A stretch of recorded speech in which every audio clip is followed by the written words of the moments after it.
I got a pop up. Does that mean we're live now? I think it does. Yes, Okay.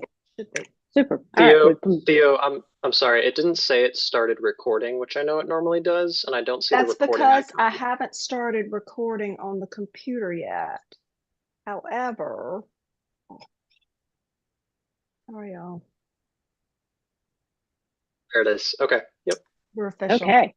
All right. They handled all the checklist here for the countdown. So welcome everybody. Again, thank you for your flexibility to join virtually, and we want to make sure everybody stays safe.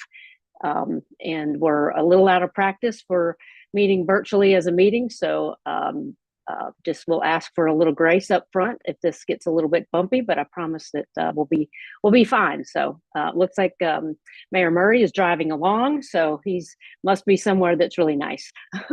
So so we'll go ahead and call the meeting to order and kind of move through the agenda at this point. Again, just because we haven't met for a while virtually, just a couple of reminders. If you'll mute your audio while you're not speaking, or just use one source of audio. Don't put us on hold. Please put your questions in the chat box if you can possibly, as a chat log will be saved for a public record. And if you can, when you request the floor, state your name and pause for acknowledgement, just so that we aren't talking over one another, and we'll proceed accordingly. If everybody's okay with that, let's move on to the next slide. We're going to go ahead and do roll call since, yes, we can see most of you virtually, but so we're going to turn it over to Neil. He's just going to go through this very quickly. If you would take yourself off mute when he comes to your city and acknowledge verbally, so we have the attendance correctly. Neil? Thank you. City of Charlotte? Here. Town of Cornelius? Anyone here from the town of Cornelius? Town of Davidson? Present. Town of Fairview? Anyone with us from the town of Fairview? Town of Huntersville? Present. Town of Indian Trail? Present. Iredell County? Anyone with us from Iredell County? Marshville? Present. Marvin? Anyone with us from Marvin? Here. Matthews? Anyone with us from Matthews? Mecklenburg County? Present. Mineral Springs? Rick Becker, present. Mint Hill? Here. Monroe? Present. Mooresville? Here. Pineville? Present. Stallings? Anyone with us from Stallings? Present. Statesville? Here. Troutman? Anyone with us from Troutman? Union County? Anyone with us from Union County? Waxhaw? Mayor Murray present. Weddington? Present. Wesley Chapel? Anyone with us from Wesley Chapel? Wingate? Anyone with us from Wingate? Board of Transportation Division 10? Here. Board of Transportation Division 12? Here. Metropolitan Transit Commission?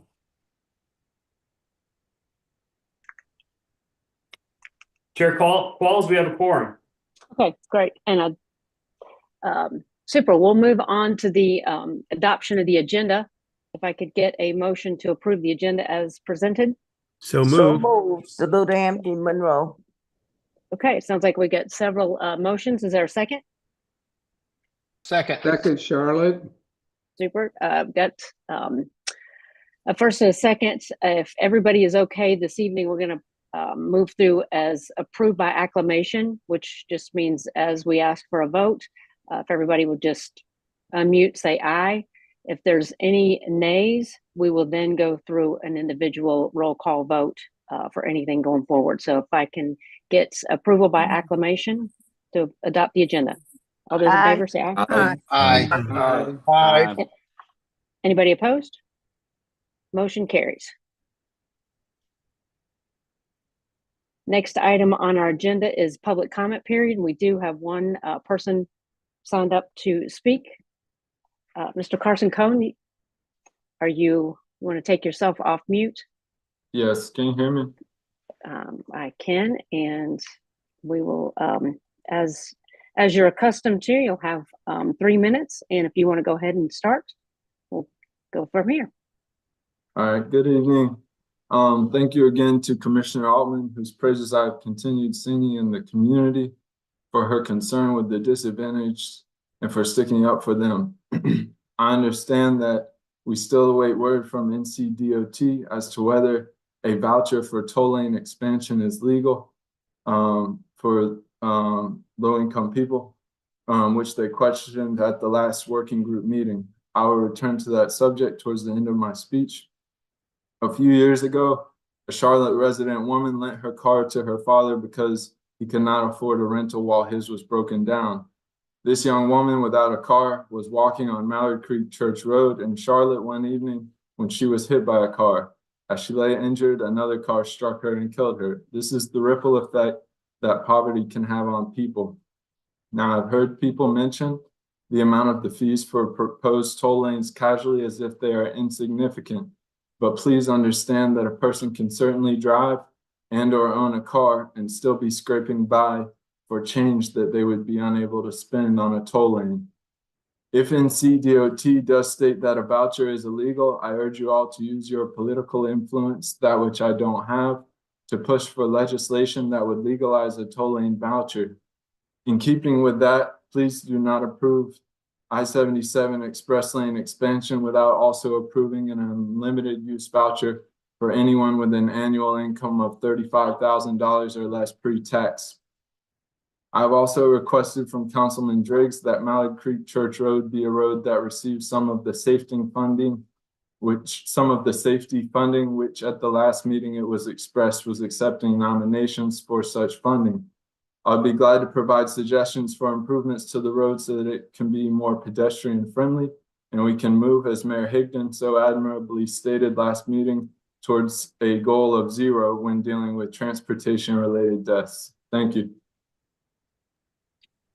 Thank you, Mr. Cohn. Moving on through our agenda, the ethics awareness and conflict interest reminder. Neil, you want to help us with that? In accordance with the State Government Ethics Act, it is the duty of every board member to avoid conflict of interest. Does any board member have any known conflict of interest with respect to any of the matters coming before the board today? If so, please identify the conflict and refrain from participation in any of the matters involved.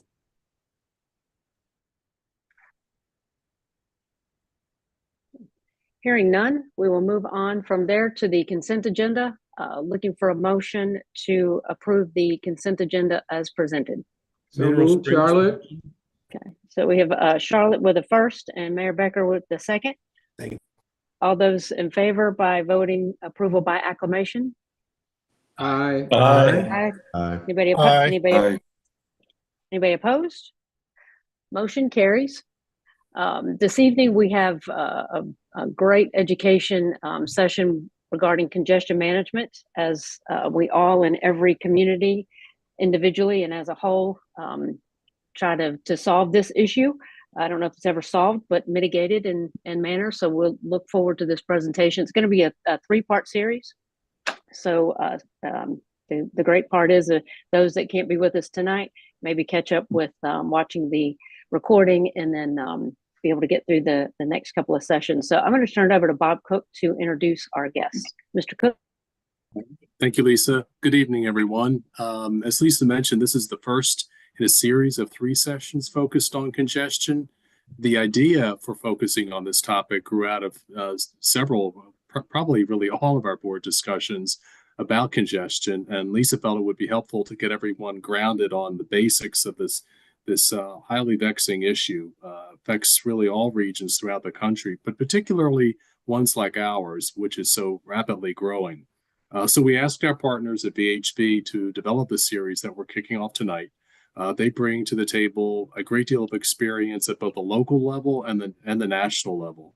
And so with that, I'm going to turn things over to Dave Mulholland with VHB. Dave, you're kicking things off for VHB? I will kick it off, Bob. Thank you. Wonderful. Thank you. So I appreciate it. Craig Schneider is going to be co-presenting with me today. We also have with us Jorge Luna and John Muth. Just for the record, my name is Dave Mulholland. I'm VHB's Chief Technology Officer, and don't let that fool you. I actually am a traffic engineer by trade. So a lot of background, over 30 years experience in the business of driving congestion management and policy decisions. So look forward to the conversation today. As Lisa and Bob mentioned, next slide, Craig. As Lisa and Bob both mentioned, this is a three-part series. This is the introductory part today. We're going to do a short, brief introduction of where it is in terms of congestion, the management of congestion, some of the rankings in terms of where we are at the U.S. level and where we are even within the local regional level.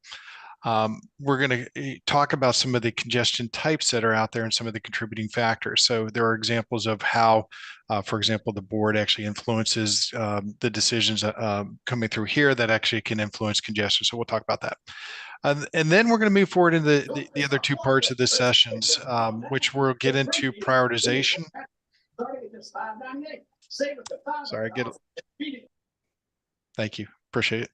Then we're going to get into the next couple of sessions, digging into a lot more detail. We're going to actually talk about the prioritization factors, some of the areas of reoccurring congestion. As Bob mentioned, there's a lot within the area. We're going to get into details of where they're occurring. And then the third part is getting into identifying how do we actually fix some of the mitigation strategy, or how do we fix the congestion that's out there today. Some are reoccurring, some are not reoccurring.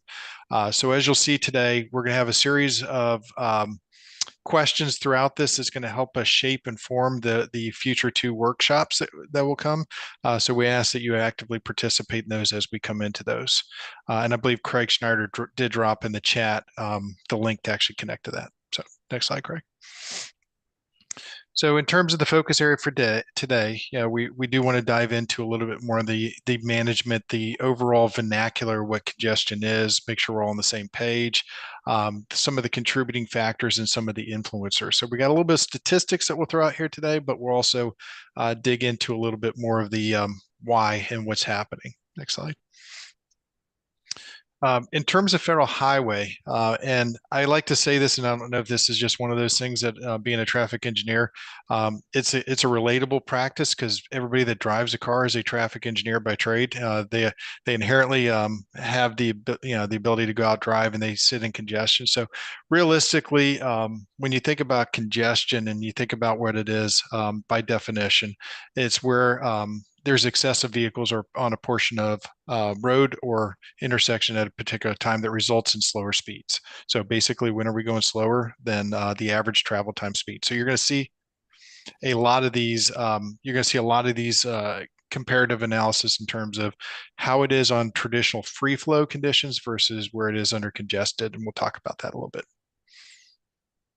So for some awareness or some fact checks on this, we do use, and we're referencing INRIX's global traffic scorecard from 2024. Now, INRIX is one of the largest data providers globally. They actually partner with a lot of firms in developing and identifying where traffic is congested, but they're also involved in providing a lot of probe and data, and I can answer any questions if there's any from the audience on that. But looking at it nationally in their global traffic scorecard, it's been recorded about 4.8 billion hours are lost in congestion annually, and that's over the course of the global side of this. Relating it down to an individual level, that's about 43 hours lost by an individual by just sitting in traffic on a annual basis. That's almost a week's worth of true, work schedule to actually be lost in just by sitting in traffic. The important part that I wanted to take from this is it's increasing annually. So over the last 2 years, it's grown 1 hour per year over the last 2 years. So it was 41 hours lost in congestion. Now it's 43, which means we have some work to do to actually help drive the congestion down. Likewise, if you think about a cost associated with it, there is a cost associated nationally. It's about $74 billion is lost in congestion just by sitting in traffic and sitting there idling. That's about $770 per driver, and that's up $38 from the previous year. So congestion is driving costs up by basically just sitting in there, whether it's fuel costs, whether it's time. And the important part is it's not a long commute. And on the average, if you think about 7.2 miles of an average commute distance, 10 miles is not a significant average commute, but all this is being lost within and predominantly within the urban area. So now diving deeper into some of and I wouldn't say bad eyes, but I have eyes with glasses here. So you can see we highlighted Charlotte in here. Charlotte was ranked 20 in the country in terms of congestion where it is. That's actually down, which is a good thing, from 16 in 2023. So it's dropped four position points in the rankings, from the national level, which is a good thing. And I think a lot of it's because there's been 0% change in some of the congestion, where some of the other areas are actually seeing increases in those congestion.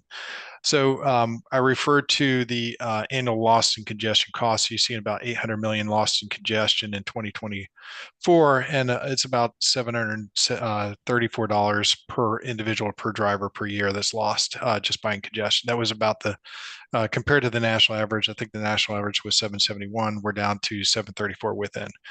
The important part of driving congestion is typically and traditionally around intersection signals within the urban core. So if you think about last mile, basically around our hubs, last mile speed is about 17 miles per hour, and downtown urban areas are about 19 miles per hour, which means they're going at a slower speed. Traditionally, it's either 30, 35 miles per hour is traditional free flow, and we're hitting about 19 miles per hour. Again, it varies by roadway and indicator. So when we think about congestion and the contributing factors, it could be anything from weather. It could be anything from pedestrian crossings. You'll see transit and so forth. We have what is called reoccurring congestion and non-reoccurring congestion. Reoccurring congestion is where it continuously happens on a regular basis. Non-reoccurring congestion could be something like an incident. These are some of the contributing factors, and this is from Federal Highway again. So when you think about the top contributing factors that are driving congestion, bottlenecks, which are basically limited capacity or operational constraints. The second are traffic incidents, and then it drops down into the inclement weather, bad weather, and or poor signal timing. I use this slide on the left-hand side to actually highlight other areas that are contributing factors towards either the demand side or the constraint side. So when you think about special generators, going around a football stadium, or if you think about going around mall events and stuff like that, that makes that creates a lot of congestion around those areas. Traffic conflict points, when you have intersections that conflict and or create conflict points on it, actually creates traffic congestion. So what I wanted to do is, and I think Craig, we actually have a poll in here because I wanted to do a little break, and then I was going to come back and discuss some of these a little bit more. So Craig?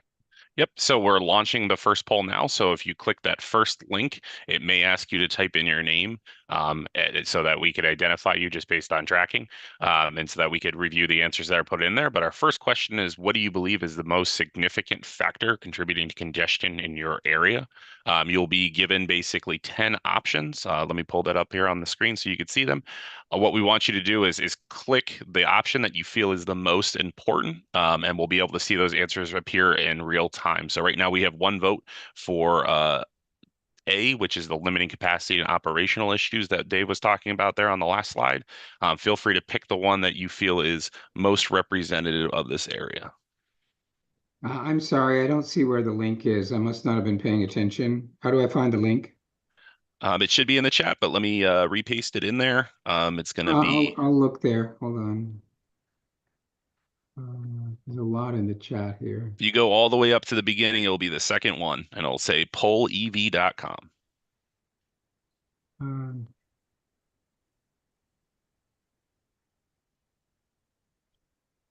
I'm not seeing that, I'm afraid. So I've got Brian Elgort, or is it the other way? Hold on, let me go down. Yes, okay, poll EV. If you click that link, you'll see it launch. It should match the screen. Yep. Yep, got it. All right, so we got 88%, 78%. So we're seeing some stuff coming in real time.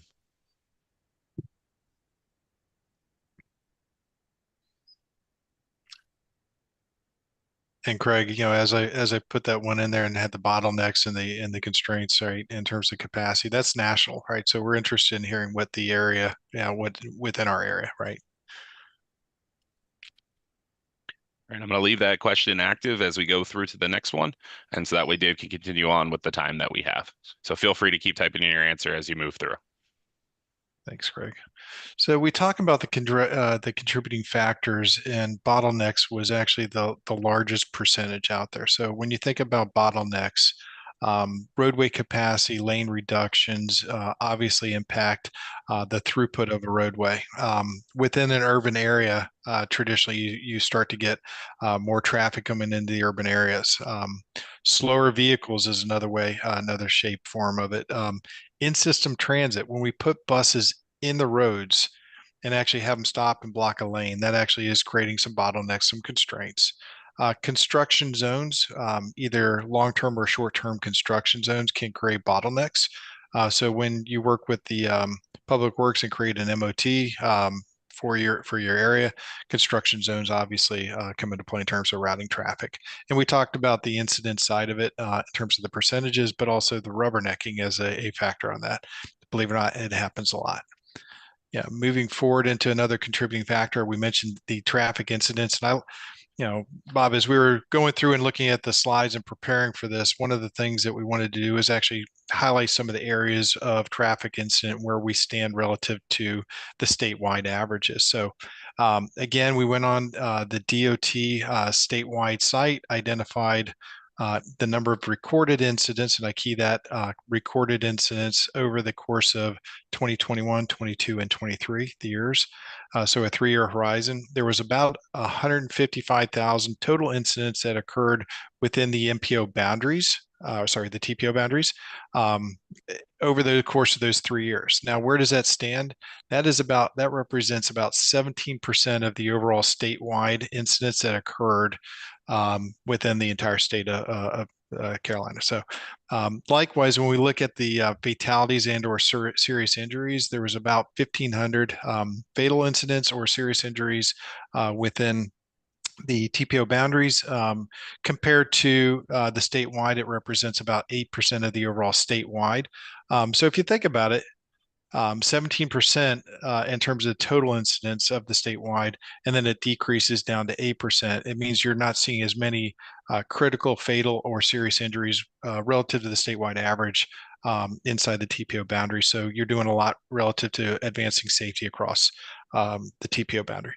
And then the incidents, looking at the incident side of it, you got 6,700 incidents that were a result of speeding. That represents about 13% of the overall state, again, below the overall average of where it is. So kudos to you guys for doing and managing the state side. We put this in here because, you know, it's one of those that as you think about it from an MPO board and you think about it relative to municipalities and what we do for approval, some of the contributing factors is actually part of the development side, activities that occur. So you think about your growth management plans or your comprehensive plans. You're essentially setting the densities of where things can go and or be built within the TPO boundaries or within your municipality, right? So think about as you're approving developments, it is inherently going to create congestion over time, and that's why you have traffic plans as part of it. Likewise, with your zoning approvals that occurs there, mobility development plans, they all are indicators or things that actually regulate and help drive some of the congestion. Design standards, another area when you get into some of the land development codes and or specific design standards, you actually can help steer and guide some of the congested areas or around the congested areas. And the last one we put in here, moratoriums. It's a regulatory opportunity to control some of the growth activities in an area. Not saying that we're supporting it, but it is one of those areas that you can actually leverage to actually regulate the growth in an area to actually make sure that you're not oversaturating either development and or roadway traffic conditions. So, Greg? Yep, and this takes us to our second poll. You keep using the same link. You'll see that it'll become active and deactivated as the questions appear. So again, if you've closed out of that web browser, feel free to launch it again. What we're asking you here of the 6 factors that is listed, which one do you believe congestion impacts local businesses and the economy most? So you're going to have basically the increase of delivery costs. You'll see their employee productive loss, supply chain disruptors, customer dissatisfaction, business relocations, and impacts on the customer service. So yeah, we'll let it linger for a little bit, and then I'll let you guys know once we've reached critical mass. We're looking for at least 10 respondents. We had 16 on the last one, so keep working with us, and we'll keep recording these so we can use this information for round 2. I will say at this point in time for the first poll that we had, as you guys are funneling them in real time, the biggest response here, I'll just throw it up on the screen. We had basically 15 respondents, 9 for limited capacity and operations. The next highest, it was a tie for land development activity and traffic crashes, distracted drivers. Thank you, Greg. Yep, we'll continue to move forward. So how do we measure traffic congestion? We put a lot in here in terms of the traffic language, but basically I'm going to go to the very first one. This is travel time reliability. Basically, it measures the reliability of traffic compared to the free flow speed. So when you think about the reliability to go from point A to point B on your journey, it's only when you actually get additional congestion, an incident happens, bottleneck occurs, that you start to observe the traffic congestion. One of the opportunities, and we're going to talk, and I'm going to show some of the different data sets on this. I would say the travel time index down at the bottom is a common traffic engineer 101, which basically is a ratio in between the congested time it takes to make a travel and that same trip basically as a free flow speed. So basically congested time divided by the free flow travel speed normally gets you a ratio, and you're ideally trying to get it right around 1. Traditionally, we start to get up in the 1.2, 1.3, 1.4 range. Those are our areas that we're going to start to use as a measure in workshop 2 and 3 to actually help identify where those typically congested facilities are within the TPO boundaries. So how are we going to do that? So this leads to the third slide, like Dave was saying. This one's going to be a little bit different. What we want you guys to do with this active poll is basically type in route numbers, route names that you guys believe are the top congested facilities. They'll basically appear on your screen. This will give you the opportunity to upvote other people's answers. So that way you could see, and we could start building consensus around which routes you want us to explore and view more thoroughly. So you'll basically be able to type in that response, and then you'll see other people's responses become active, and feel free to click them on. So first one, I-77, if you concur, feel free to give it a thumbs up. If you've got other ones, you're going to start to see them catch in. So NC-73, if you agree, you can upvote it. If you have others, feel free to continue to add them. Seeing a lot in real time for I-77. And we'll compile these together because we know everyone's thinking sometimes the same thing. So we'll read this information at the end. So feel free, if you didn't see one, it's totally okay. It's more important that we capture your feedback on what you're looking for and where you believe those issues are. And Lisa, while I got the floor for a second, I see a chat in here from Jerry Santoni. In terms of the presentation, is everybody else still seeing Craig's slide? Hey, so I'll jump in. There's tabs up top where all of the active screens are being shared from. So you'll see Merritt's name and then you'll see Craig's name. If you're seeing Merritt's presentation right now, click on Craig's name at the top of your screen and it'll switch you to his screen. Thank you, Will.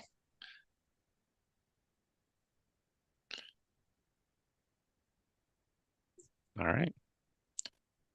So that being said, we'll keep moving on. We'll start looking into that congestion monitoring information, Dave. Yep. And Jerry, just FYI, we are going to provide copies of this as it's being recorded as well. So if you have any questions, certainly reach out to Bob or myself. So I mentioned INRIX is one of the data providers, one of the largest in the country in terms of data providers. This is a sample of a dashboard that we ran.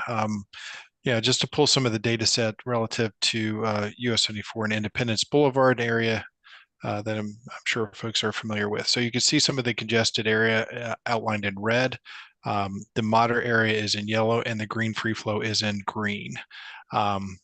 So if you think about it from an AM, PM congestion perspective, Craig, if we just scroll through some of these real quick, you can see if you can toggle back and forth, maybe even going forth to another one. There you go. All right, so we got this one too, right? So when you think about this, you got the AM and the PM condition. You can see this is the AM condition. You see the red piping in there. This is a useful tool for traffic engineers to actually use and identify any travel speed on any roadway in any jurisdiction. So what we're going to be doing as part of the next series of workshops is working with Bob to identify where these congestions are occurring relative to a dashboard, right? So you see this dashboard here. Where's congestion occurring within the TPO boundaries? And if we had to prioritize it in terms of severity of the congestion, where is it actually happening within each one of the municipalities? So we'll be able to get down into a lot more detail in terms of where that is. The intent of today was really to go through, and I know we were up against the time period, Bob, because I know we had 20 minutes and tried to get through this pretty quick. Craig, next slide, please. Is to get through this and have the ability to actually use this information to help prioritize the workshops for the next one. So this is the last and final question. When we think about the next series of workshops that we're going to do, diving a little bit more deeper into the prioritization, what is some of the most common factors that are important to you in prioritizing a project?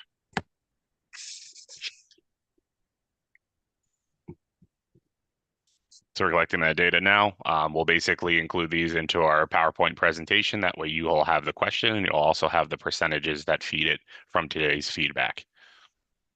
So you can see here travel time is right now running away with the different metric, followed closely by volume and capacity, and then a nice split between mode choice, safety, and speed.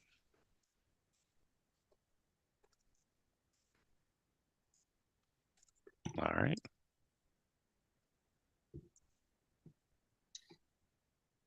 Thank you. Appreciate it, Craig. So as we went through this, we had about 20 minutes to get through this. I think we're a little bit over. Again, session one was really the overview.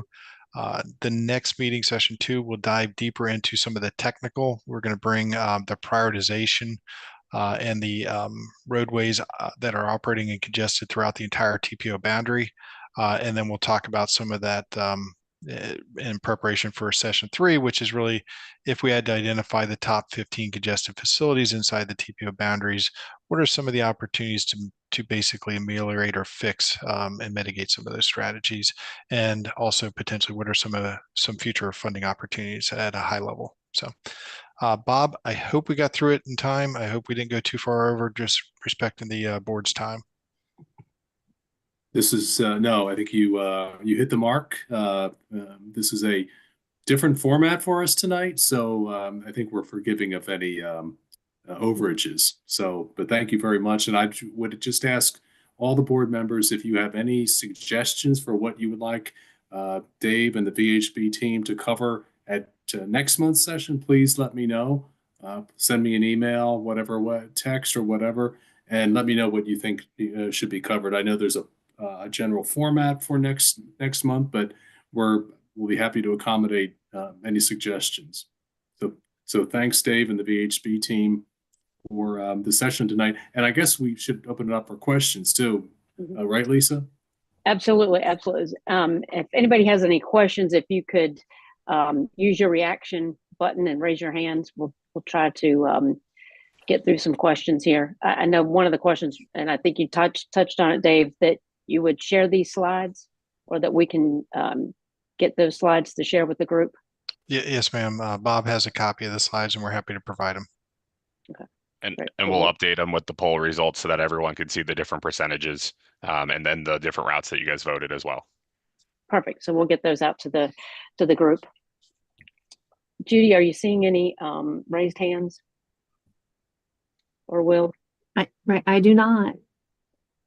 Okay, great. Well, I guess everybody, again, what other things that you want to see, to Bob's point, just shoot him an email so we make sure that we address those going forward. If everybody's okay, we'll move on to the next agenda item. Agenda item number 7, the 2055 Metropolitan Transportation Plan, and we are to an action requested this evening. Neil and Allison, turn it over to you. Good evening. Thank you. Next slide. So this is the agenda for our presentation this evening. I'll cover a summary of the roadway project submission process. Allison Flewitt, the PM from Kimley Horn, will provide a summary of outcomes with the land use scenario planning effort. And then action is also being requested of the board to approve the roadway financial projections, revenue estimates for the MTP, which Allison will cover. And then I'll close this out with looking ahead, some of the ongoing and upcoming initiatives that we anticipate throughout 2025 with the MTP. Next slide.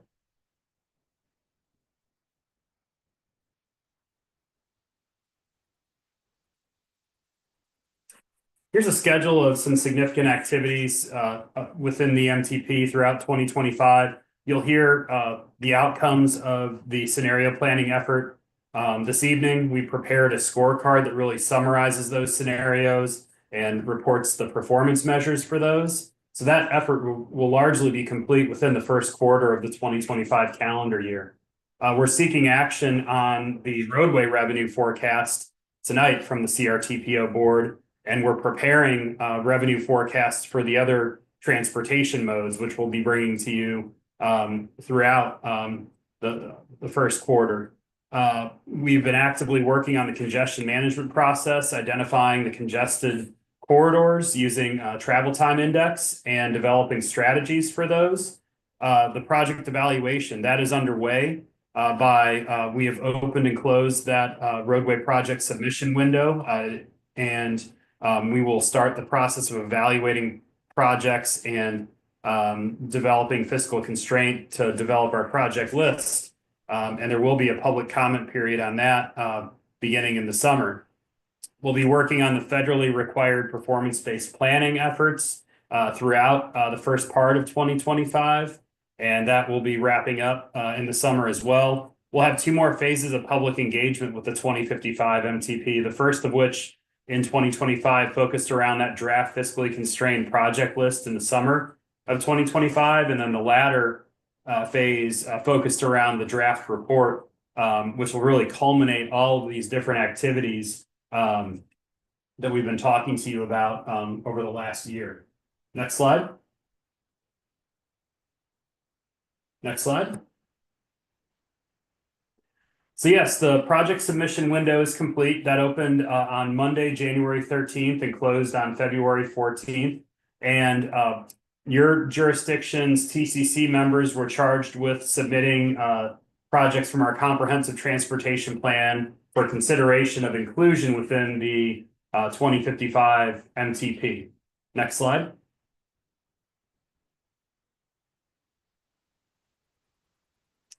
So summary of the project submissions received. We have received 190 roadway corridor project submissions, 65 intersection or interchange project submissions from our member jurisdictions, and 16 of our 24 jurisdictions have submitted projects. And this does include jurisdictions that joint submitted with Union County. Union County might have been the official submitter, but Union County coordinated with the jurisdictions to ensure that they had the same priorities. Next slide.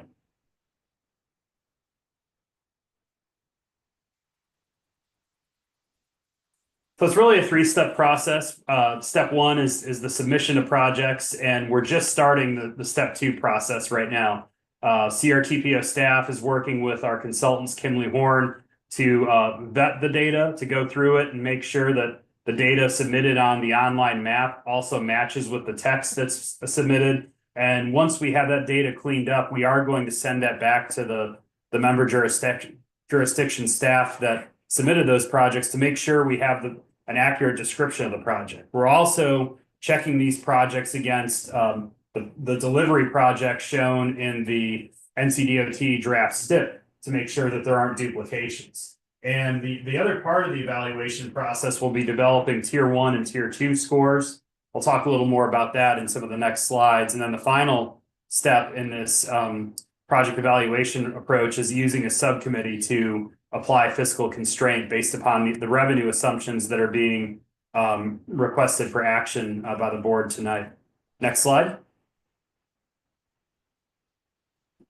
So this is the methodology that we use. It's a two-tiered methodology. We have used this methodology with different tweaks since the 2040 MTP in 2013. And we like using this methodology because it reflects priorities throughout the planning area that have been articulated by staff and elected officials over the last 12 years, but also there are elements of this that pair well with the state's STI criteria. So when a project generally scores well in our MTP criteria, we know that it'll be a competitive scoring project when we submit it to NCDOT in a given round of prioritization. Tier 1 is evaluating the needs of these roadway projects using quantitative criteria to measure congestion, safety issues, and accessibility to employment. Whereas tier 2 is mostly qualitative, where we utilize a subcommittee of TCC members to rank the projects that make it into tier 2 based on mostly qualitative criteria. There are a couple of quantitative measures within tier 2, mainly equitable access, where we use our regional travel demand model, as well as benefit cost, where we use the travel demand model to calculate travel time savings. Next slide.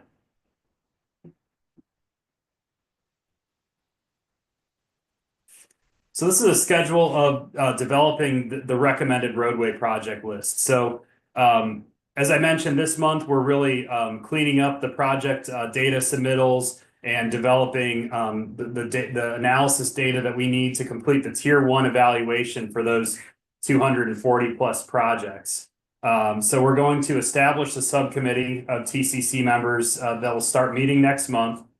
They will help us review the tier 1 scores for accuracy and establish a tier 2 cutoff based upon the revenue projections and the scores.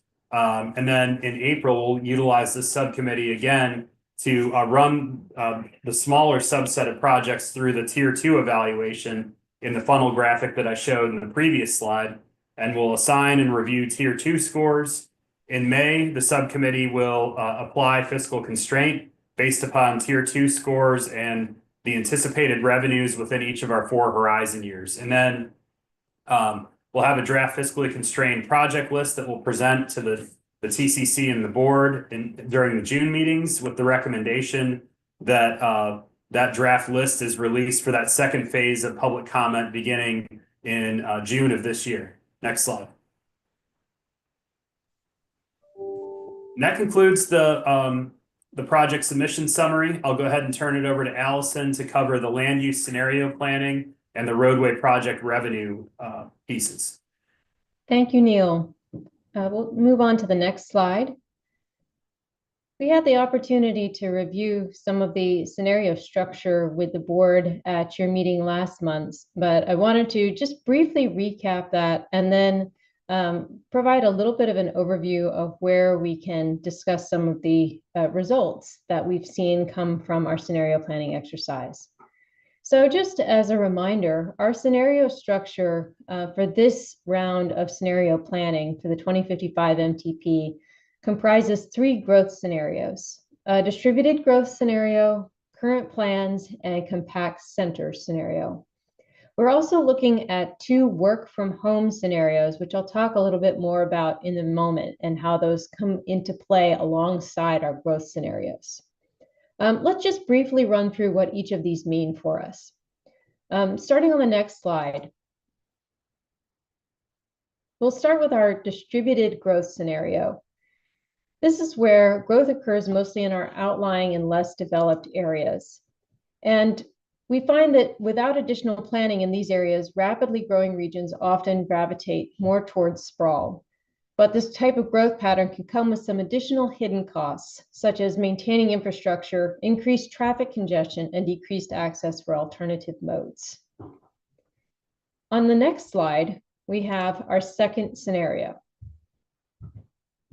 and that's current plans. So in this scenario, we're really reflecting the growth patterns that are laid out in adopted plans that occur across our region. What we've seen compared to what was developed in the last MTP is that many jurisdictions have already taken significant steps toward more compact growth patterns. And these help to work towards some of the goals that have set forth in the plans, like making sustainable use of infrastructure, land conservation, and also the increase in multimodal options. Something that's helpful to note for the current plan scenario is that it also reflects the impact of CTP recommended corridors. And that was based on feedback that we had with our advisory committee members. And then on the next slide, we have our third growth scenario, which is compact centers. This scenario focuses growth in a more limited set of centers throughout the region, which really represents the potential to further accelerate progress towards some of those regional goals. It's definitely a more aggressive approach, pushing further towards some of the land conservation, building up existing centers, and encouraging alternate modes. Moving on to our next slide, we also wanted to touch on the work from home scenarios. For each of our growth scenarios, we're looking at 1 or 2 different work from home scenarios. What those mean are we're essentially looking at where we are today in terms of our level of working from home and telecommuting, or in the case of our compact centers and distributed growth scenarios, we're also looking at a scenario that incorporates 20% additional telecommuting. So that just gives us another point of data to understand what the impacts could be to each of those scenarios if we see a rise in telecommuting within the region. Let's move to the next slide, and we'll start to talk a little bit about our scenario planning scorecard. So this is really where we showcase the results of the scenario planning process. And when we last met with the board, this was something that we had begun to develop but had not yet been completed and rolled out. But this is now something that is available and was used to help inform some of the roadway project submission. So this was actually made available to jurisdictions that were considering their roadway project submission process as a tool for consideration in that. Moving to the next slide, I want to provide just a little bit more information about what you might see within the scorecard, because this does include some comparisons between scenarios that you can see by topic or category. It also includes maps that actually help us visualize some of those key results in a geographic standpoint.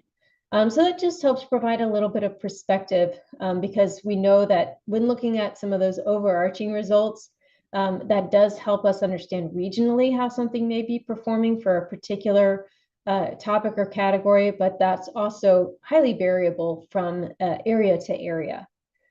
Also, our performance measure results do showcase data by planning area and county just to evaluate those impacts of scenarios on our regional goals as well as our costs.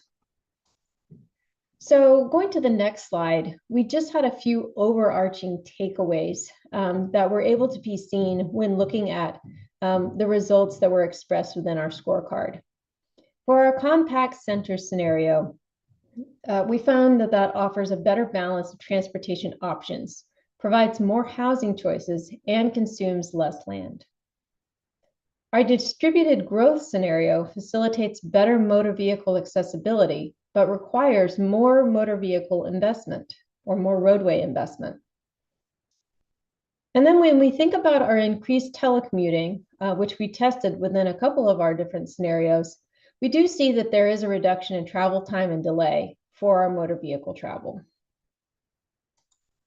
On the next slide, we do want to just let everybody know that now that we have the scorecard completed, again, this was something that was made available to our jurisdictions as they were considering their roadway projects to be submitted in the process that Neil was just documenting in our previous agenda item. But this is also more widely available at our website, 2055mtp.org. You can also access it on the QR code that you see up on screen. But with that, I'll go ahead and move to the next slide and shift gears a little bit here to talk through our roadway financial forecast.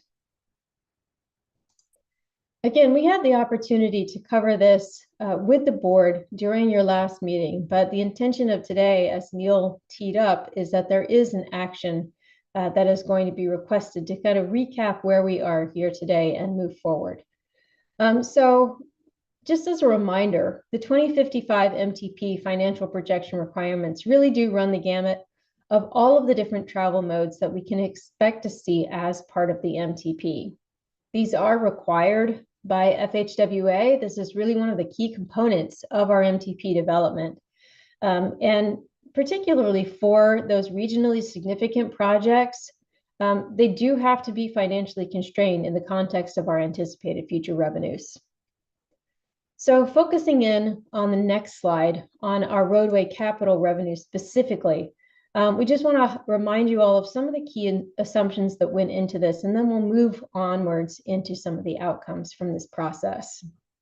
We did work with NCDOT extensively to understand some of the revenue assumptions that are embedded within some of the newest TIP information that has been released. So that was something that we were able to leverage even in advance of the newest TIP release. We also look forward when thinking about the indicator of expected revenues to look at population levels within this region.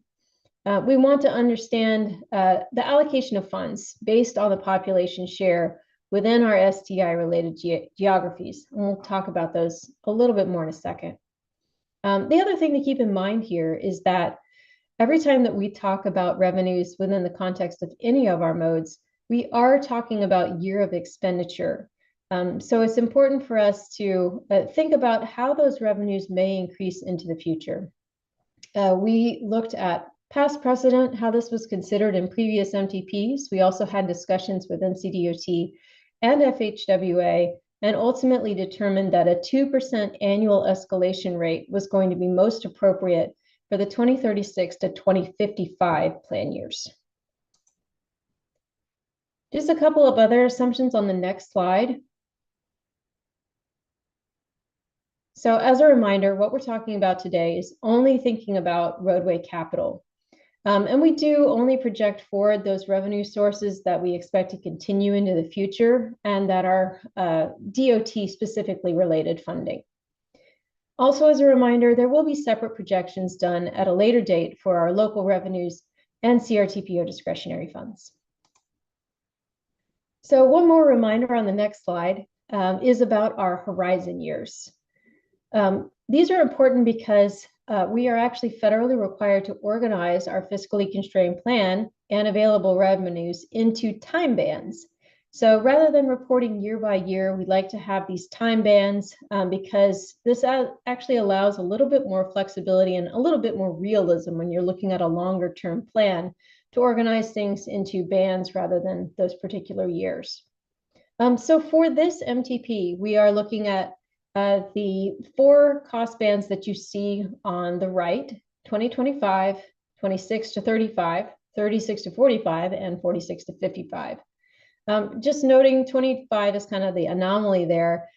It will consist entirely of committed projects. So that's why 2025 is kind of a standalone year there. All right, so moving on to the next slide, we'll kind of go quickly into some of the outcomes of this process.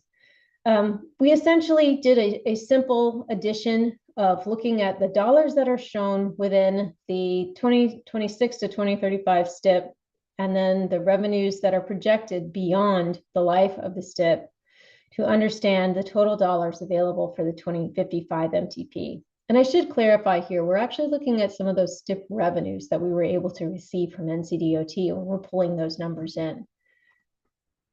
So moving on to the next slide, I mentioned the STI geography population estimates. This was incredibly important for us because we do want to look at those population shares when we're getting this information from the state to understand the amount of funding that's coming specifically to our region. So for example, when we're looking at Region E, we know that only approximately 61% of the population of Region E resides within our CRTPO area. So we're only going to look at that percentage of funding when we consider the total dollar amount coming from Region E. And we essentially go through that same process for all the different geographic funding categories that we have here for our federal and state funding. So when we do all of that and kind of put that together, what we see is on the next slide, our total roadway funding, which results in, we're kind of reporting this for 26 to 35, 36 to 45, and 46 to 55 for all of our different areas, a total of $14.7 billion. And again, these are in year of expenditure dollars across all of those different tiers and horizon bands. So I want to contextualize this just a little bit, which we'll do on the next slide. So as I said, our total of funds that were available were approximately $14.75 billion. Now we know that a portion of those funds have already been programmed to projects, committed projects within the STIP. And then we also think about the funds that are in the developmental STIP. So then we have to think about what's actually remaining for allocation. We can compare this back because this exercise has been done in previous MTPs and understand that we actually do have a greater dollar amount remaining for allocation in 2055 than we did compared to 2050. If we go to the next slide, you can actually even see this in current year dollars, which may just help us understand what that can look like in a little bit different perspective.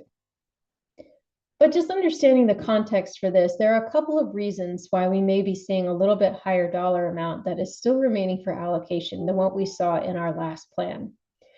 One is that there have been a couple of adjustments that have been made to the STIP and have been made quite recently to our STIP to help make sure that it's a little bit more realistic in terms of the years that projects can actually be executed and obligated. And as a result, some projects that may have been previously included in the STIP have now actually been moved beyond the horizon year of the STIP.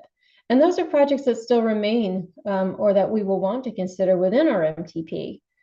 So those essentially would push into the funds remaining for allocation band that you see there. The other thing that's important to consider here is that we are operating under a different federal funding cycle than what we were in the 2050 MTP. We do have new legislation. The IIJA was not in place when the last MTP was put together, and this is a more robust federal funding package. So that's part of what you're seeing come into play there. But I think the counterpoint perhaps to that is that project costs have significantly increased since that time. So whereas we see more funds remaining for allocation, we do also expect that the cost for an individual project being significantly higher is going to take up more than what it did in the previous MTP cycle. So that's something for us to consider. I wanted to put this into context with the overall path to fiscal constraint, which we see on the next slide. Although we're just talking about revenues and financial projections today, which is essentially that dark blue bubble that you see on the right, this fits in to our overall path to fiscal constraint. And I think it's important to understand how all of this comes together. We have been working on the things in green right now, receiving those roadway project submissions and scoring those project submissions to determine our prioritized project list. That's really where we're understanding the need. We're identifying our roadway need in those green bubbles over there. The dark blue, which is what we're doing and what you all are considering action on today, is understanding the available revenues that we have to actually fund some of those needs. We're then going to put those two things together once we have the prioritization complete. When we compare our prioritized project list to those available roadway financial projections and ultimately develop a fiscally constrained list by programming those prioritized projects within each horizon year until the projected funds are expended. And going on to the next slide, a couple of takeaways for consideration are that a significant funding gap is likely to be expected between constrained projects and our total project needs. This is nothing new for CRTPO. This is nothing new for the MTP. I would wager that when you look across the MTPs in the state of North Carolina, this is nothing new for anybody across the state.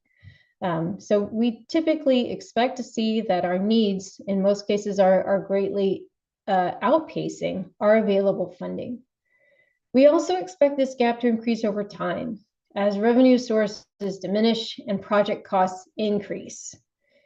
We also know, and this area has been very proactive in this space, that grants and local revenues can help offset this gap.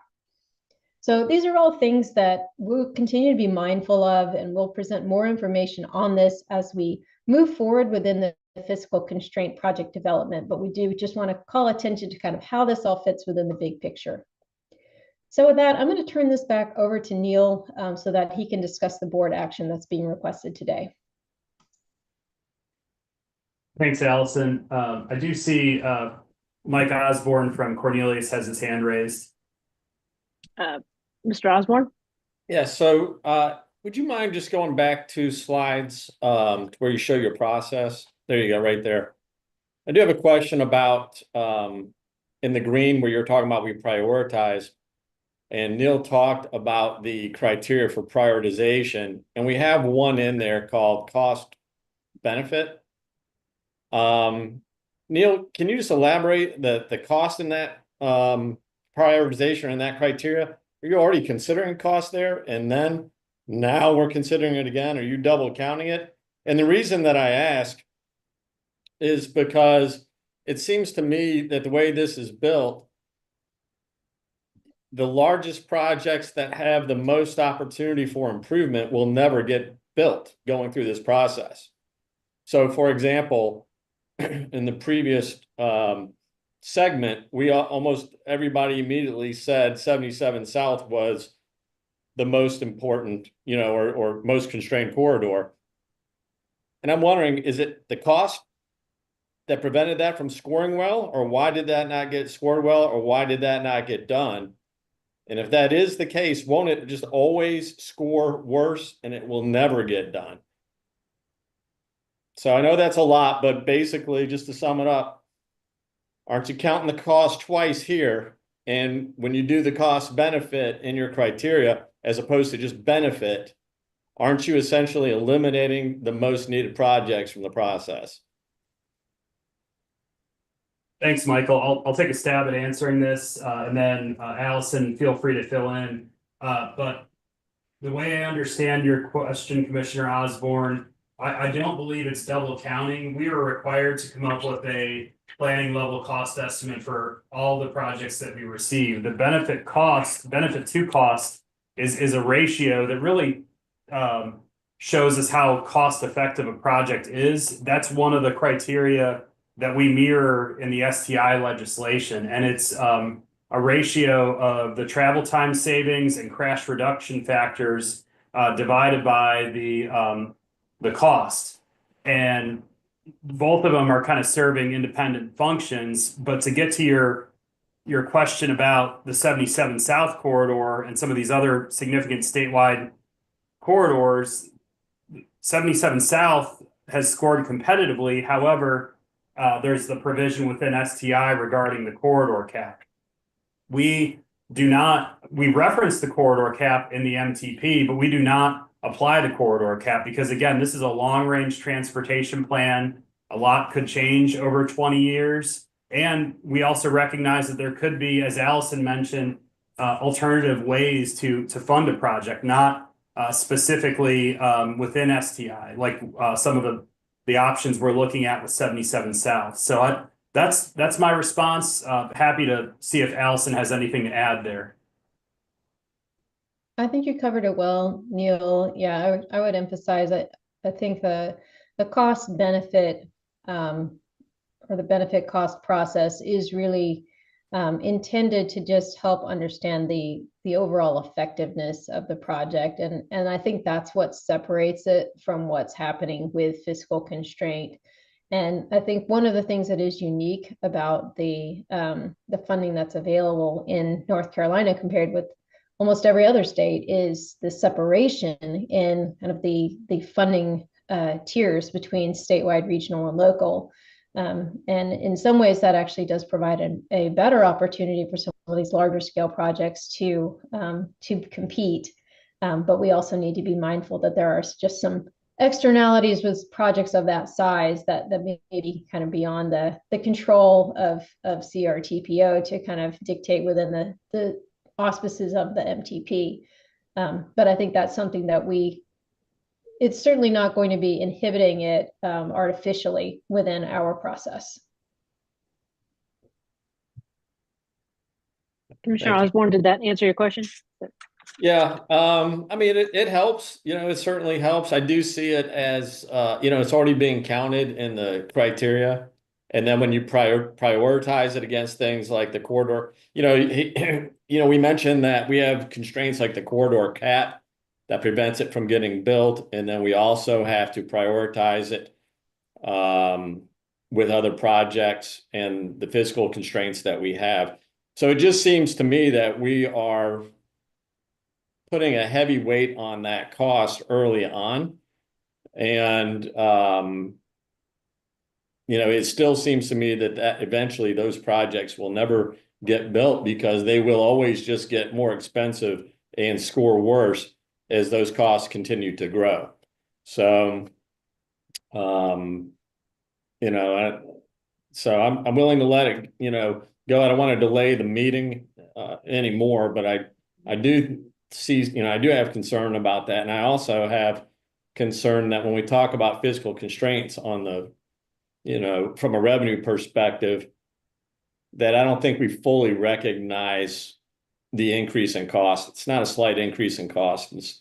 Costs have gone up at least 30%. And so from a planning organization perspective, to continue to at least not in a major way, identify approximate number of projects that could be impacted, say 30% or percentage that could be impacted based on this revenue forecast. I just feel like we're doing a disservice of not calling it out to a little bit more specific number, because just like Allison mentioned earlier, it's nothing new that we're fiscally constrained, right? That is nothing new, but it is new that the project costs are now 30% more than they were the last time we did this MTP. So thank you. Great points. Other questions, comments? Anybody else that has a hand up? Madam Chair, I've got my hand up. I don't know if you can see it. Yes. Yeah, thank you. Councilmember Driggs, please. So I appreciate the procedure here and the need for this planning process. I have similar concerns, I guess, to Mike's, except mine, if anything, are more general in nature. I don't know how it's possible for us to align this long a projection with the likely future results. And so I wouldn't even know how to critique this whole thing. I like the work that's been done. I appreciate it. But in terms of my personal ability to endorse these findings, or I will support it. But so I will just make that general comment. I think this whole thing, 2% per annum over, all of those out years, you're in a very abstract realm, let's put it that way. And the danger is that you do have real world issues of which we are currently aware that might well cause a lot of the input into this process not to come true. But I think we do this in order to make a submission, and we have a rationale for prioritizing projects. I did wonder, when we go about fiscally constrained, do we just go down the list of priorities that we established through the earlier stages until we run out of money? Or how are the projects ranked in order to decide what is fiscally constrained and what meets that requirement?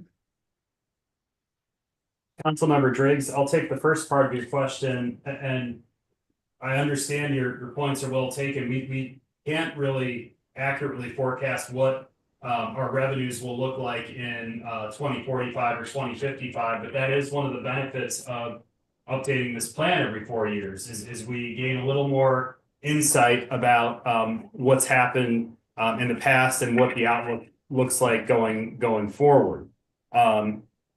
Moving into the second part of your question, could you repeat the second part of your question? I'm sorry. So I don't want to hold up the whole meeting. There are a lot of people on this call. I may just talk to you separately, but just in brief, what I said was you had a tier 1 and a tier 2 process, and that resulted in a list of projects. And then you decide about financial constraints. And I'm wondering, is there more to the financial constraint portion than just taking the list that you had and going down until you run out of money?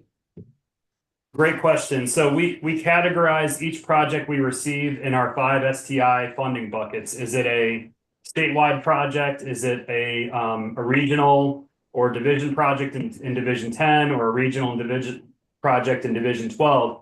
And we've developed revenue estimates for those 5 buckets. So we know within our 4 horizon years, really 3 horizon years, that we have funding in 2035, 2045, and 2055, what those estimates are. So we look at the score of those projects in each of the 5 tiers. And like you said, we program those projects until we run out of money.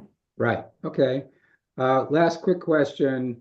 The MTC is working on a proposal that might lead to a referendum for a sales tax in November.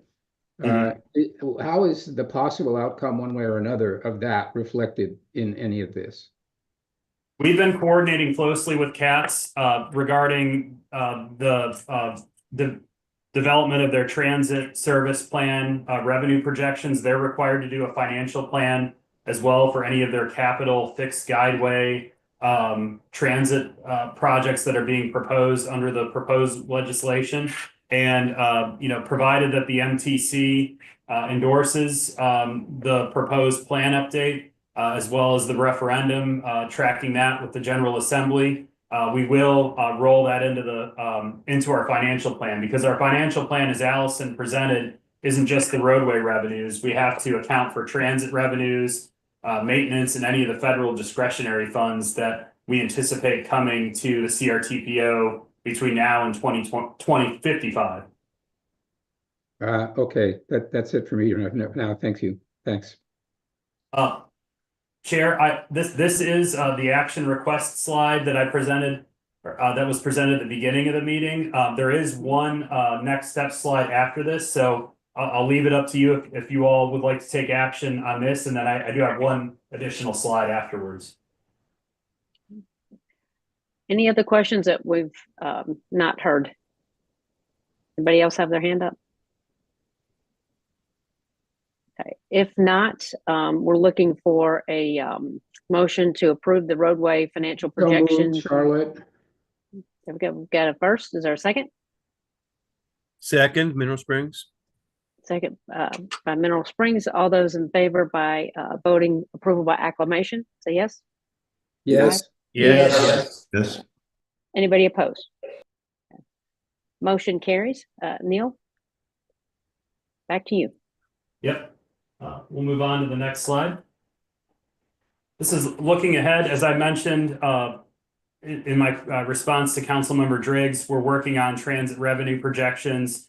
We have met with the 4 transit providers. We've attended the transit providers work group, and we're holding individual follow-up meetings. This is really the operations and capital projections. This is something we do every 4 years with our 4 providers throughout the planning area. So it's related, but it's mostly independent of the proposed referendum. But we do anticipate bringing the revenue projections collectively for ICATS, for Union County, Mecklenburg County, and CATS to the steering and advisory committees, and then ultimately the approval of these transit revenue projections by the TCC and the CRTPO Board in May. Again, the Tier 1 roadway prioritization, we're reviewing those projects submitted through the project submission tool, following up with the submitters to confirm that we have an accurate understanding of what projects were submitted, and we'll begin the Tier 1 project evaluation in March. So this concludes the MTP presentation. Just turning it back to the chair if there's any additional questions. Any additional questions before we move on to agenda item 9? Not hearing any hands up that I'm not seeing. I'm going to go with radio silence means no. Moving on to agenda item number 9 is our agenda item number 8 for the 2026-2035 TIP project removals. We have Heather Maloney and Dana Stojenki that's presented to us last month, and we discussed having this on the consent agenda, and Mayor Higdon had asked if we could keep this on the regular agenda for this month to see if there was any additional updates, new information from either Huntersville, Matthews, or NCDOT. So this time I'm going to call on Dana and Heather. Dana first, is there any update to your presentation that we would need to be aware of? No, there's not any significant updates. I do have the presentation to provide for this organization in case any folks were not in the room at our last meeting. So this will be a quicker overview of the project. It's the STIP removal U4714A John Street. And again, I'm Dana Stojenki. I'm Senior Transportation Planner for the town of Matthews. Next slide, please.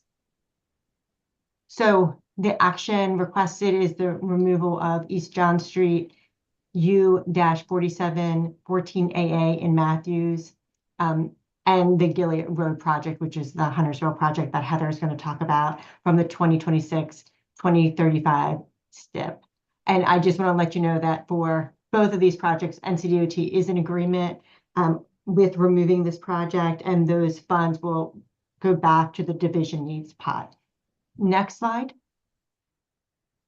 So just to remind everyone where this project is, this is in the corner of the county of Mecklenburg next to Union County. The AA section is in red from Trade Street to basically 485. The green section of the project is, the green and the blue section are both proceeding as normal. The section that is within the town, that's in the green section, the B section, that we are working with NCDOT, and that's currently in right-of-way. Next slide. So the project you just looked at was an 8-mile corridor. The section we are referring to, the AA section, is about a mile of that or less than that. And I just want to give you a brief overview of the history of this project. So this was submitted in 2009. The town submitted it. I was not working for the town. I imagine NCDOT and Union County also participated in that submittal since it is within the other county. So it was submitted. It did get funded in 2013 in the P3 funding cycle. And once it really got into the design work, in 2017, the town actually went and hired VHB to do some design options because there was, at that time, folks were concerned about the corridor in the downtown, in the AA section. So that basically got lots of attention, and the town board decided actually that they needed to take a step back and not just do the design options, but really talk to the community, engage with everyone in town. And so in 2018, the town created a working group, and that work took about a year. And at the end of that working group, the recommendation was to request from CRTPO a delay in this project. In that section, we actually broke that project into the section, that AA section, and it was delayed. And basically the town board really wanted all of the other NCDOT projects, and there were 5 really significant projects to happen before the John Street corridor in the downtown was touched. And unfortunately, because of all the project delays, those projects have not been completed. Next slide. So in 2020, we had that delay, and we were actively working with NCDOT to try to figure out a way to create options for the AA section. So we did a sub-area model, and this was something that was funded partially through CRTPO funds. They NCDOT as well, we hired consultants and we worked with NCDOT to create the sub-area model to understand what was going to happen if we decided not to do a 4-lane section on John Street. And when we did do this model, we learned that, that while there would be delays in our downtown, it would not break the network. So that was something we really were excited about, that this project, a 2 or 3-lane section, could be created, and it would still would create opportunities for the driving public as well as the non-vehicle folks in our community. So in 2023, we had this downtown master plan, and the master plan did a lot of public engagement around the John Street question of, is this going to be a 4-lane with a median, or a 3-lane, or what is this road going to feel like? What is a town? What do residents want? What do stakeholders want? And they very loudly said that they did not want just that road to have lots of volume and through traffic. They wanted it to be a special place, and so that was good for us to hear. 4 years later, after the work group finished up. And then we had John Street pedestrian bicycle study that we worked on. Again, that 80% of that money came through CRTPO, and we just wrapped that up in November. And that gave us a lot of good design ideas on how to move pedestrian bicycles through and across John Street. And ultimately, when we presented the board with the John Street study, we also had this lengthy discussion with them about what they wanted to do with U4714AA.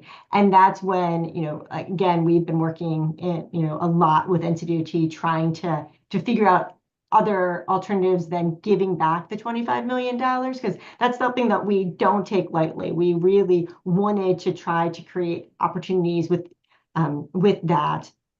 But the board decided that because NCDOT was unable to change the scope of the project, that removal would be requested to CRTPO. Next slide. So this is some key points from our mayor's letter to NCDOT that I just wanted to bring to your attention. So at that meeting in November, a letter was drafted. The mayor really wanted to bring in the point where the U4714A project, really, they didn't want it built until those other projects were constructed. And some of those projects include US 74 widening, as well as the parallel routes. It includes McKee Road extension, which is a key extension. There's a new interchange from Weddington, the 485 widening project, as well as NC 51 widening as well. So we have all these other massive projects that would create a network of roads to get people around town as opposed to through town. And because that hasn't happened yet, the board was unwilling to see the downtown torn apart in order for this project to happen. So as well as we only had about 1/8 of the total project for U4714 that really needed a design change. And we felt that, again, or the mayor wrote that they did not want to add capacity, in doing so destroy the fabric of our downtown. And then we have the current STIP only allocated $25 million for this project. And we all know that, building things becoming more and more costly. So the real number is what I think we were quoted as really would cost about $47 million to do that 4-lane wide and median project. So again, the town really tried hard to create some sort of mutual agreement for this project to do, what we would consider a value engineering exercise to bring it down the scope and make it more manageable within the budget NCDOT already had. And you can flip to the final slide.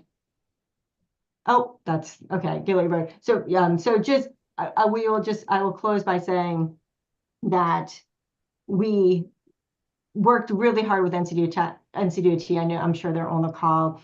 You know, we just could not come. They would not be. They were not able to do that, any rescoping on that 1/8 of the project, and we were very disappointed. We were hoping that we could get them to work with us. And like I said, we don't take it lightly that we're giving back $25 million.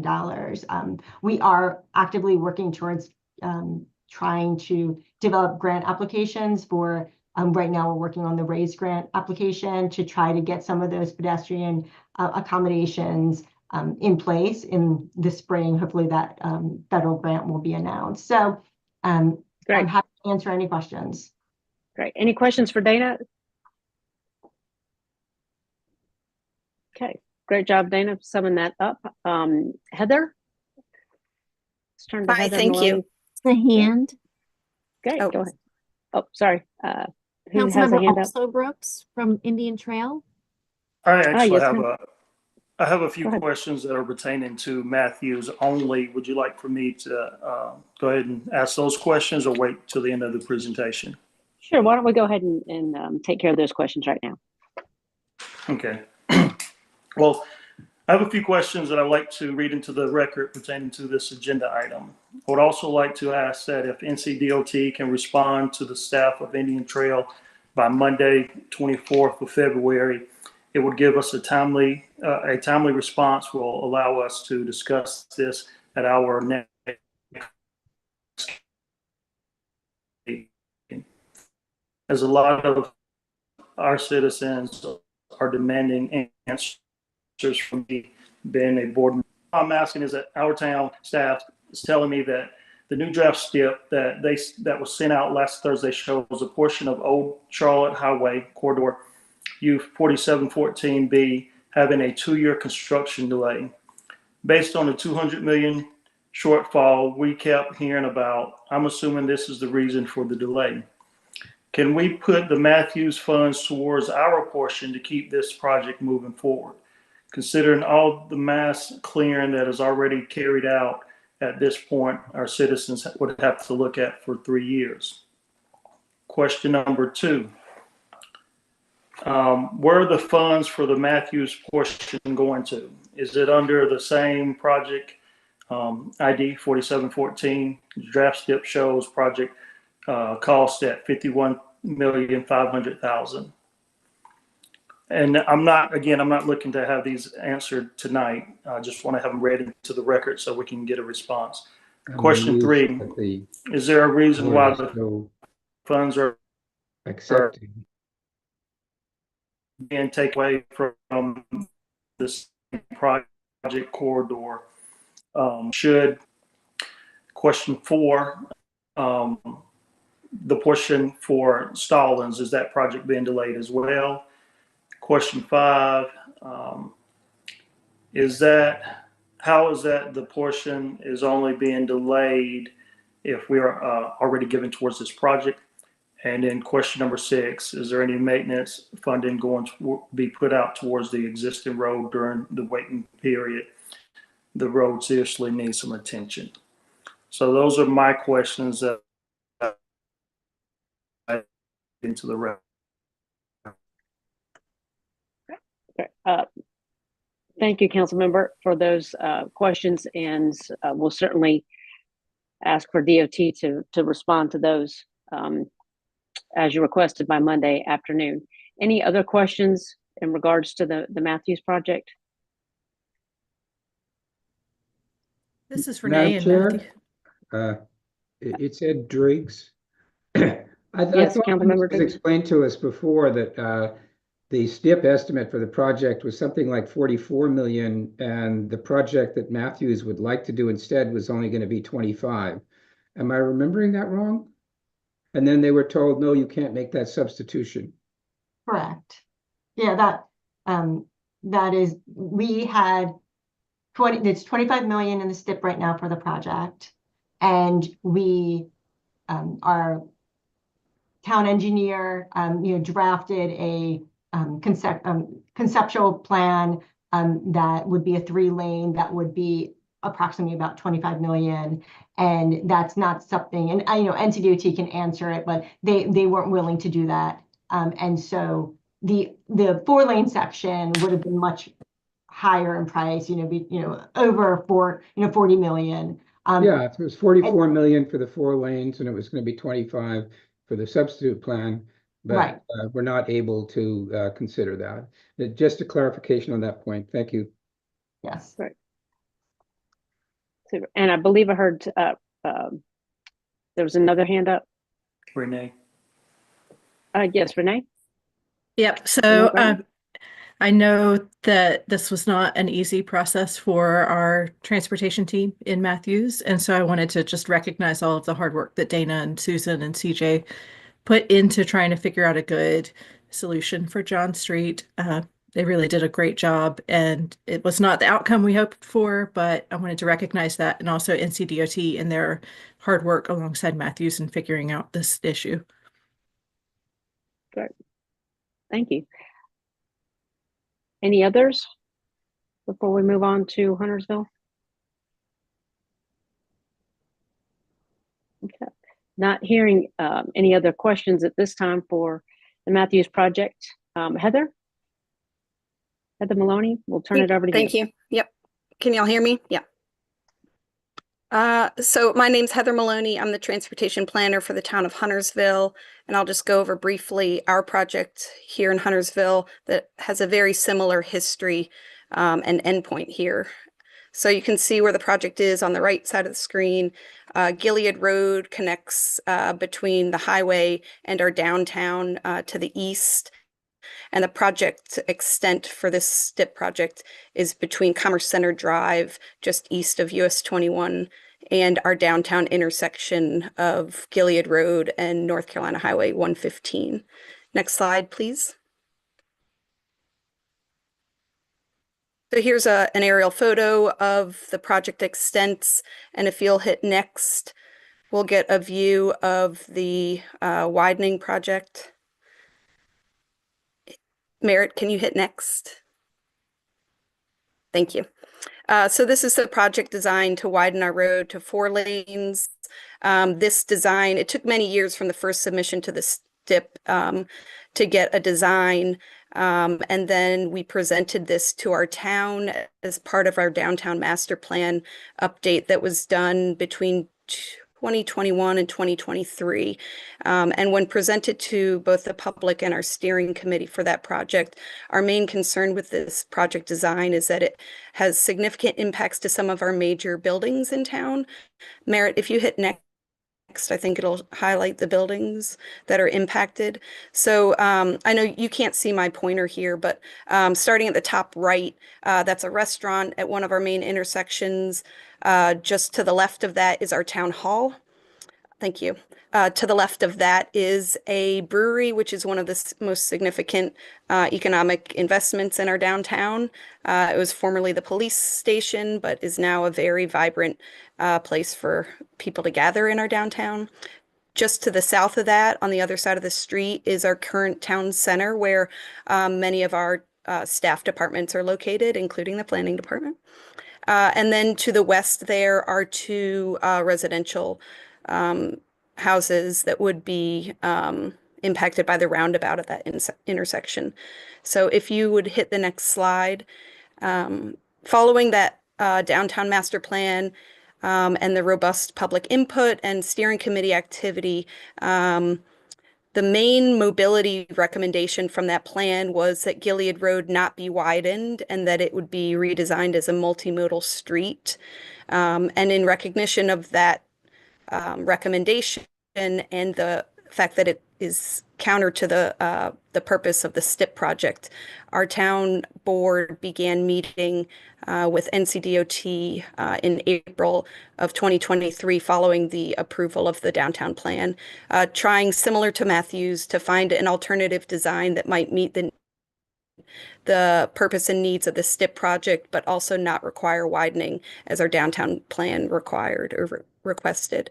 NCDOT stated, just as they did with Matthews, that the funds could not be used for anything other than widening. And then we began the process for having it removed from the STIP. And our town board passed a resolution in December of 2024, just this past December. And here we are today presenting to you to have the CRTPO board approve the removal of our project along with Matthews. So that's just my brief presentation, and this is the action that we're requesting a vote on tonight. Thank you. Thanks, Heather. Questions for Heather or any remaining questions for Dana on either project?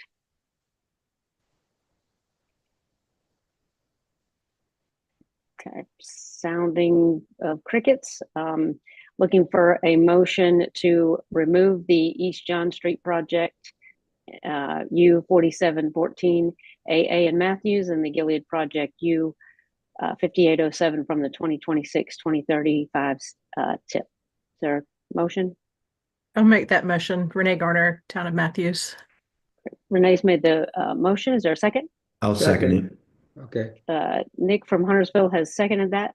Yeah. If we'll vote by approval by acclamation. All those in favor say aye. Aye. Aye. Anybody opposed? Motion carries. Great. Moving on to item number 9, our 2026-2035 Transportation Improvement Program update. Travis.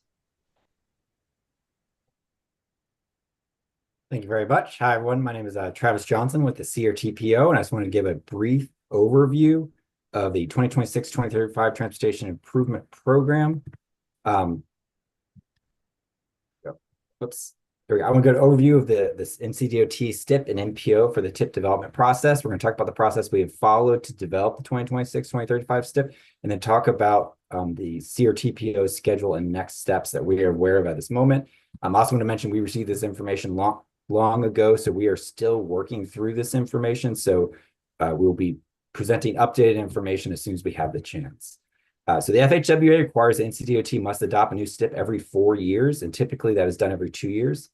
The TIP is incorporated directly without change into North Carolina's STIP. So the STIP is the State Transportation Improvement Program, and then our local one that we adopt is the Transportation Improvement Program. The FHWA requires that the STIP conforms with the state implementation plan for air quality. And this is due to CRTPO being in a maintenance status for ozone. And then also they require a fiscal constraint on that project list. So as a CRTPO, we ensure that the TIP is consistent with the NCDOT STIP. We amend the current MTP, so we'll be amending the 2050 MTP to ensure that the horizon years line up when projects are expected to be released. And then we also have to meet the air quality conformity determination. So this is a prioritization process. We're in P7 that was followed since the STI law came into effect. So again, this is a process that we follow every few years. We start with prioritization. We have projects submitted. We go through an evaluation process, and then we get the STIP. So that happened for P3, P4, P5, P6, and now we're coming up here on P7. For the Strategic Transportation Investment Law, we have projects submitted from the MPO and CDOT division engineers, and it's separated into the 3 separate funding buckets. 40% of funds are set aside for statewide mobility, and these are projects that compete across the entire state. Next goes into regional impact, where 30% of the funds are reserved, and so this goes into Region E and Region F. So again, Iredale's in Region F, and then Union and Mecklenburg counties are in Region E. And then division needs, which goes into Division 10 and Division 12, is the last remaining 30% of the funds. These funds are separated in regional impact, divvied up based upon state population. And then in division needs tier, these projects are equally shared among all of the NCDOT divisions. The current estimate, so we're going to show a lot of numbers here, and I believe these are estimates that we've collected from the NCDOT spreadsheets that they've been sharing, and this information is being updated. So these numbers, potential of it being changed as we work through this process. Currently, for the 10-year time frame, which we are looking at the STIP, the statewide is 13 billion, Region E and Region F is 2 billion, 1 billion, and divisions have 10 and have 701 million between divisions 10 and 12. Looking at the STIP project list that was shared, we sorted the project list based upon the total number of projects. And looking at that would be and then also looking at projects that are in the STI category for prioritization types of projects or capital projects. So it looks like it's a statewide, we have over 63.6 billion dollars worth of projects, which works out to 1,060 or 1,060. These are not all the projects that will get built. The projects that are aligned with the first 5 years are referred to as delivery projects, which according to the spreadsheet, we're seeing 819 projects. Projects that are funded for PE only are 149, and then we are also seeing 408 projects that have been listed in the spreadsheet as unfunded across the state. And that these numbers also do not include the projects that I think are commonly being referred to as falling out of the STIP. And so these are projects that were in P6 when that was adopted, but now that we're starting the P7 process, the projects are just no longer in the draft STIP. And so those are also not included in this spreadsheet because there was not a tab on the spreadsheet that was shared for me to pull that information. However, locally, I was able to pull that from using the information that we shared for prioritization's 6 process. So when looking at our local projects, we're showing about 96 projects in the draft STIP. 72 of those projects will be listed in the delivery. 17 of those projects are being listed for PE only. And then when we combined the projects listed as unfunded, and also we create a list of projects which were removed from the 2026-2035 STIP that were included in the 2024-2033 STIP, that comes up to about 30 overall projects. So we're starting a lot of next steps, a lot of public engagement. NCDOT released the draft STIP on January 31st. They're in a public comment period from the 31st to the 4th. Each of the divisions are also having week-long public comment periods.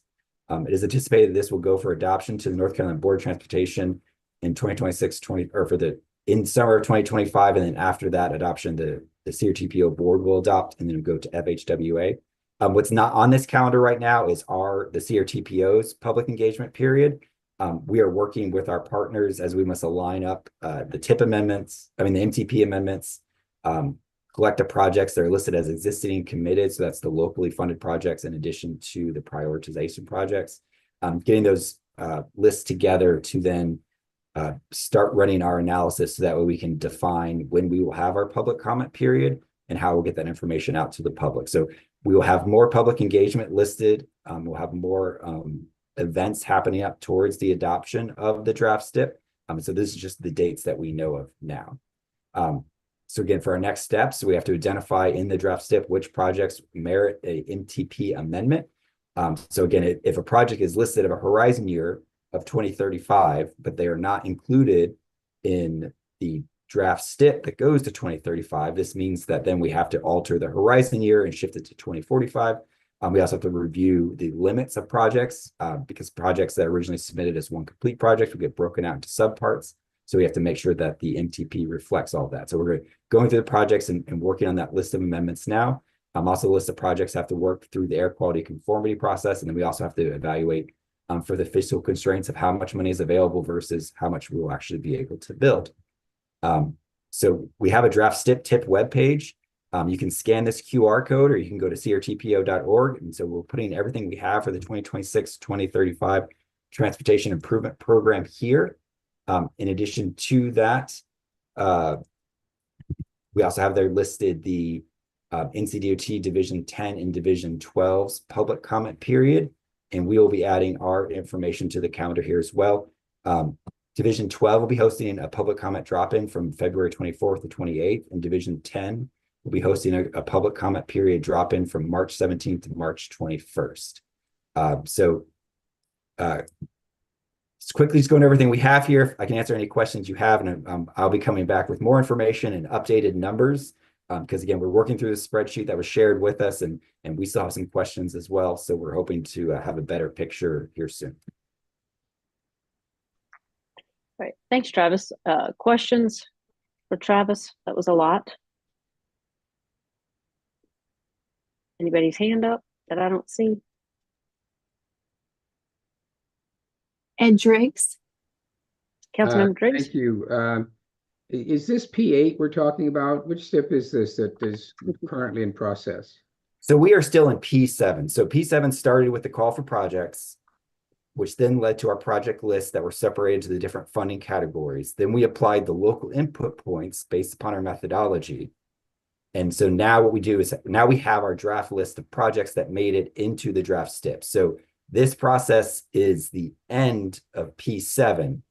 And it'll get confusing later this summer when we start prioritization 8.0. But that'll be a separate window.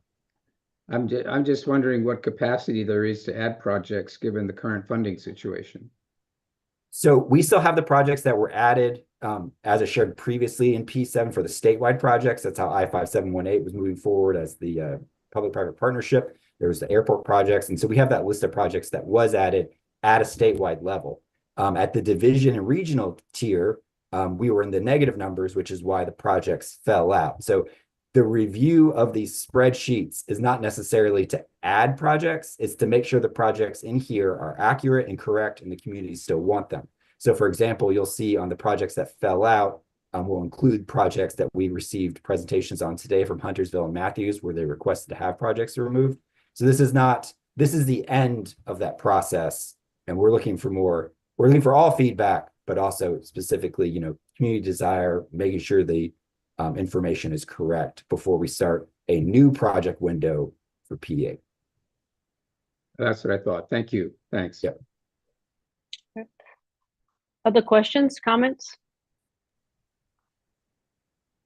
Yep. Hey, I do have a quick question. Don't have the STIP project number in front of me. I'll have to try to pull it up, but you may be more familiar with it. We have the shoulder lane hardenings showing in the STIP, in the current STIP, I believe, and you talk about projects falling out. I'm just curious, you show it funded, but the rumblings that I hear is that it's not going to happen. So what happens to those dollars in this particular case?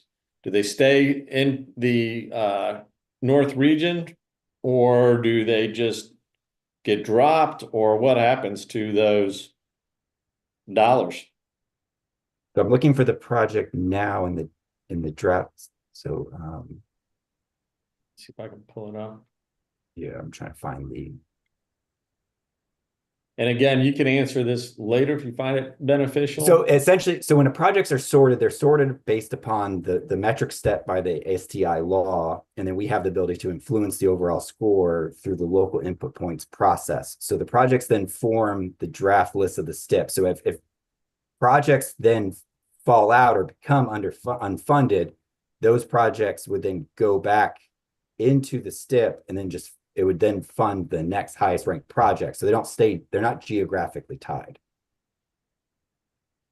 Yeah, and I think the reason that I asked specifically about this project is because the funding for this was tied to the region for some, I don't know what the technical term is, but we were supposed to get money, into the towns in northern Mecklenburg as a result of doing the I-77 project.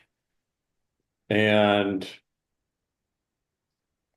so in other words, we more or less were told we would get that money and investment in infrastructure in northern Mecklenburg County with those dollars. And if you just cancel it and suck it back in and put it to the next project, then in fact, it won't be going to the northern suburbs, which is where it was originally allocated when 77 North was approved.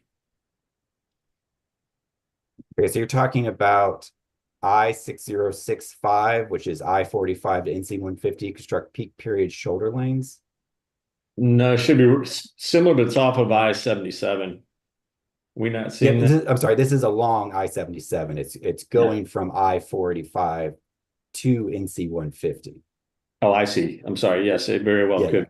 Yeah. So that is currently in the draft STIP, and that is showing as a right-of-way starting in 2025 with a construction year starting in 2027. And that was shared in the handouts. And what I keep hearing is that it's not going to happen. Is there any reason why I should believe that it's not going to happen then?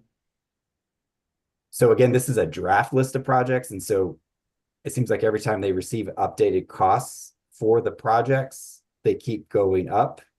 On the list of projects we shared, we kind of identified where projects have been delayed, where costs have kind of gone up. So there is a chance that through the overall increase of overall cost of all projects on this list, that more projects might have to fall out. I do not know which projects those will be.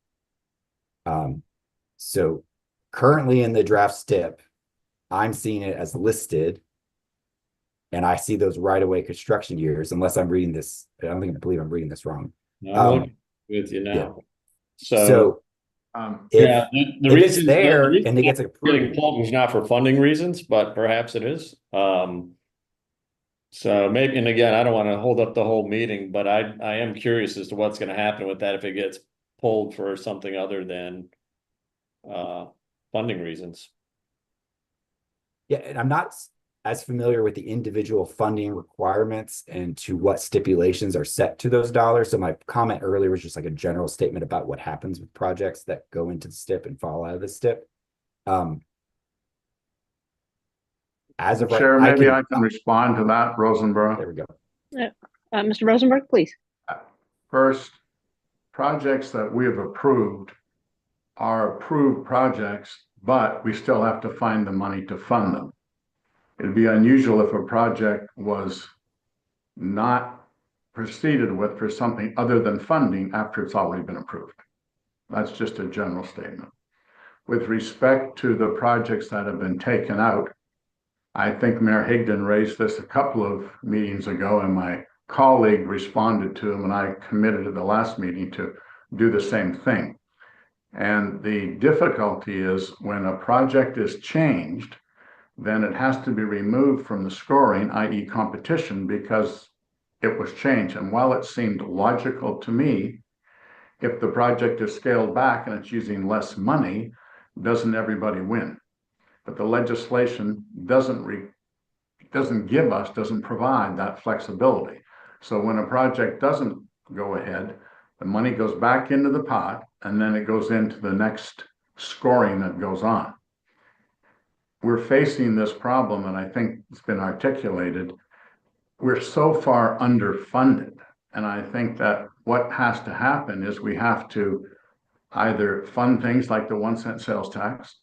Municipalities have to come to the table with some funding in a shared format, which we do pay back with interest, or we have to find at the state level additional sources of revenue. I mean, that's just the reality we're facing.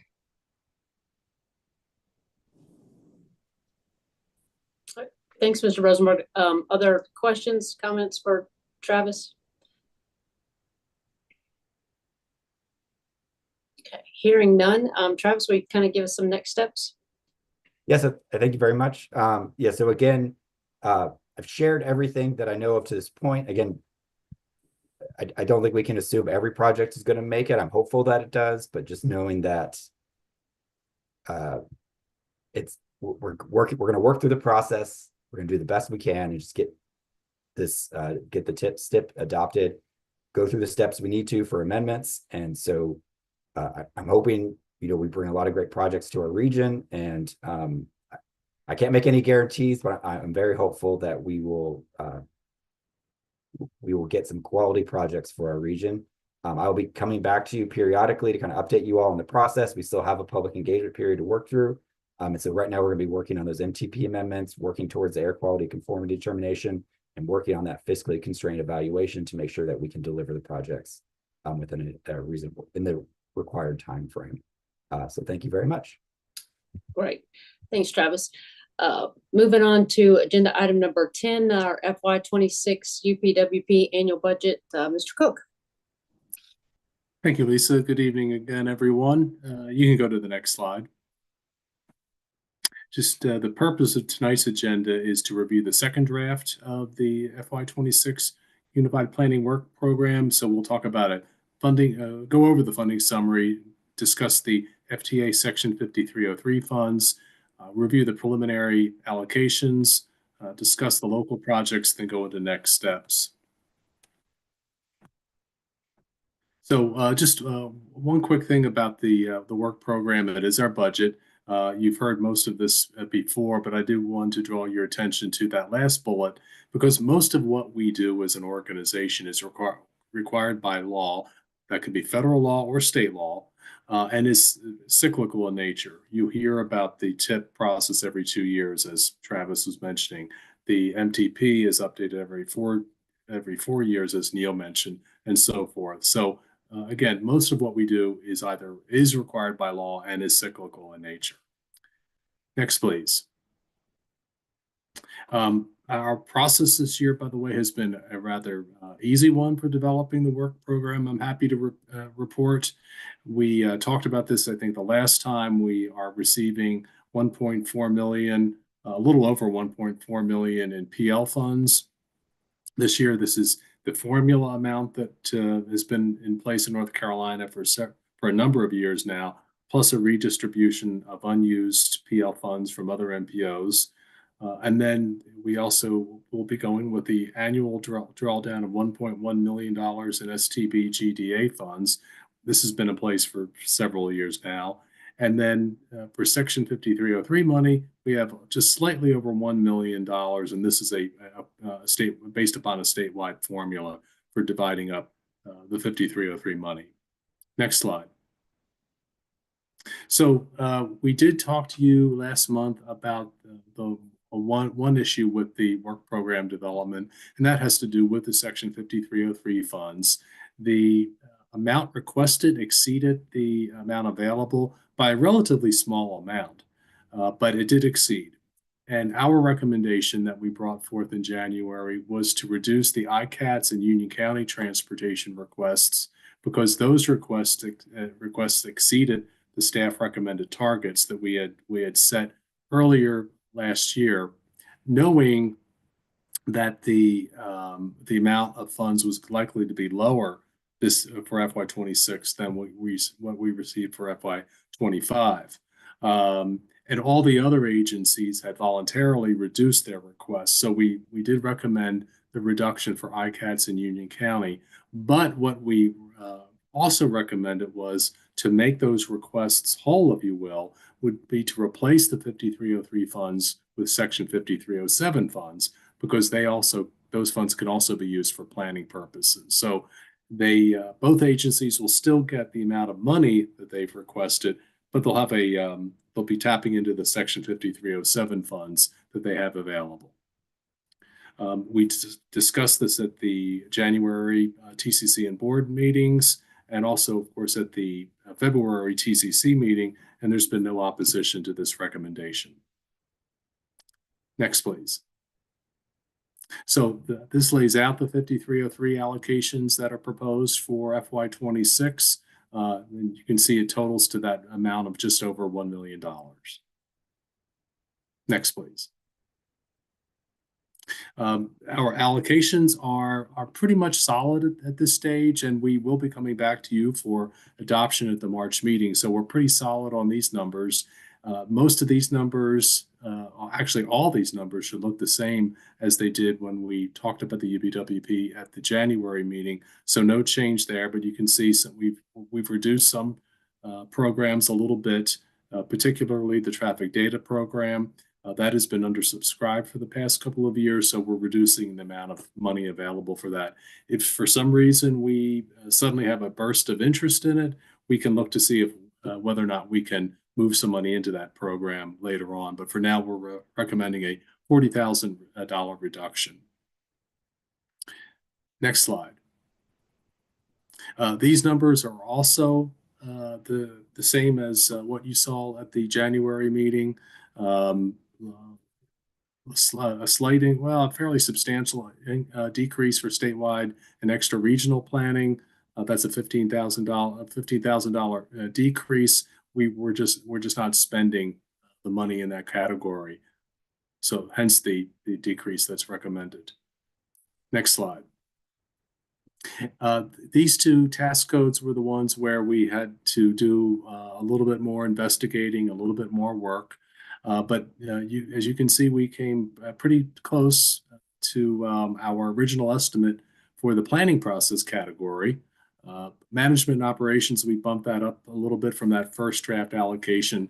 And this was based upon the spending trends for so far for FY25, but also looking at FY24 as well. So based upon those trends, we took that management and operations number up a bit, but kept a planning process very stable, as a matter of fact.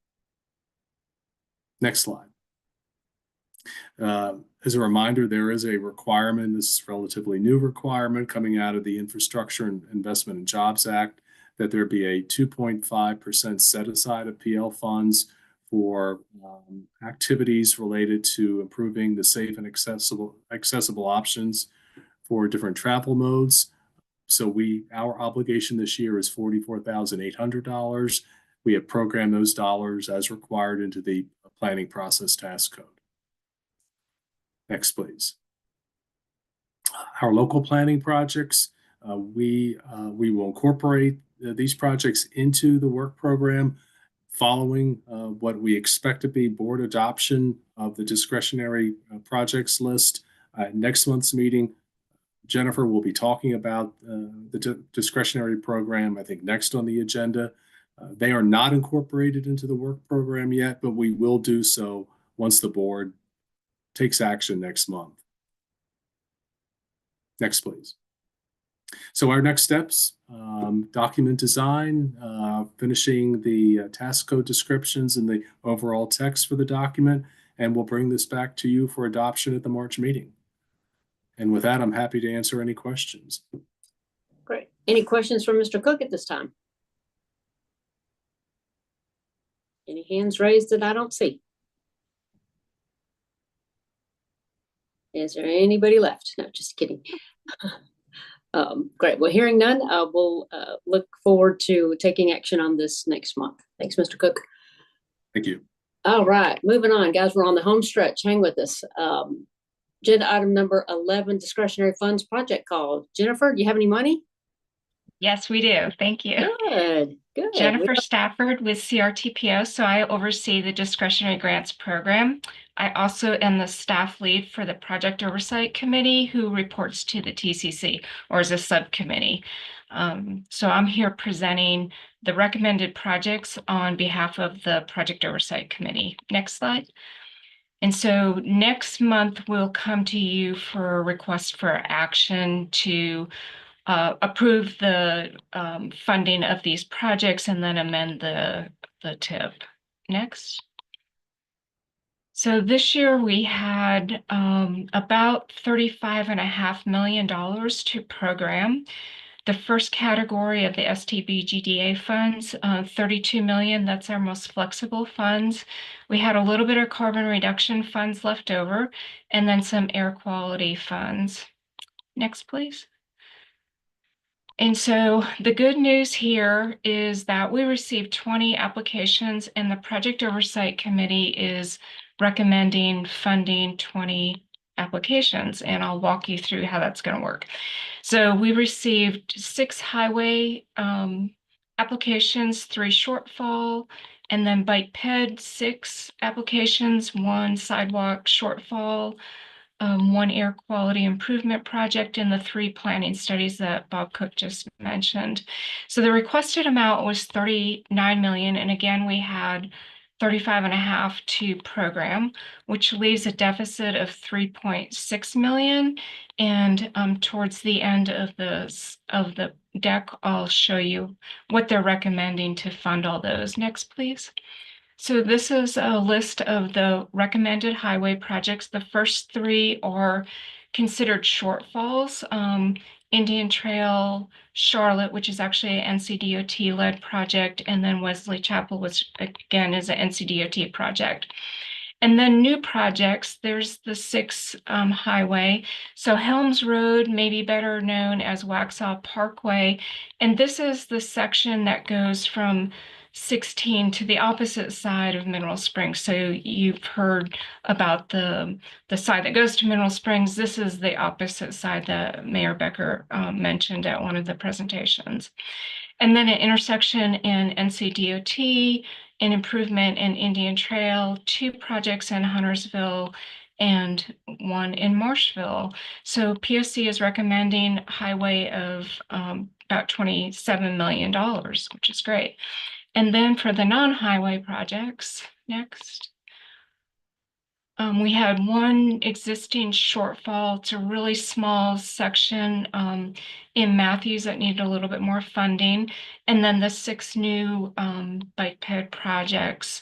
And so Davidson got a nice project. Mineral Springs has got a nice downtown project. Another in Davidson, a couple in Mooresville, and another one in Matthews. So about $7 million recommended funding for bike ped projects. Next. Then there's a project for Mecklenburg County Air Quality doing a EV charger, and these are fast chargers. So there will be 2 of them that can charge 4 EVs at a time. So $667,000 next. And then the 3 planning projects, which the way this works, because you see them in the UPWP, they are discretionary funds that we flex into planning funds that end up in the UPWP. So that's why you see them twice every year.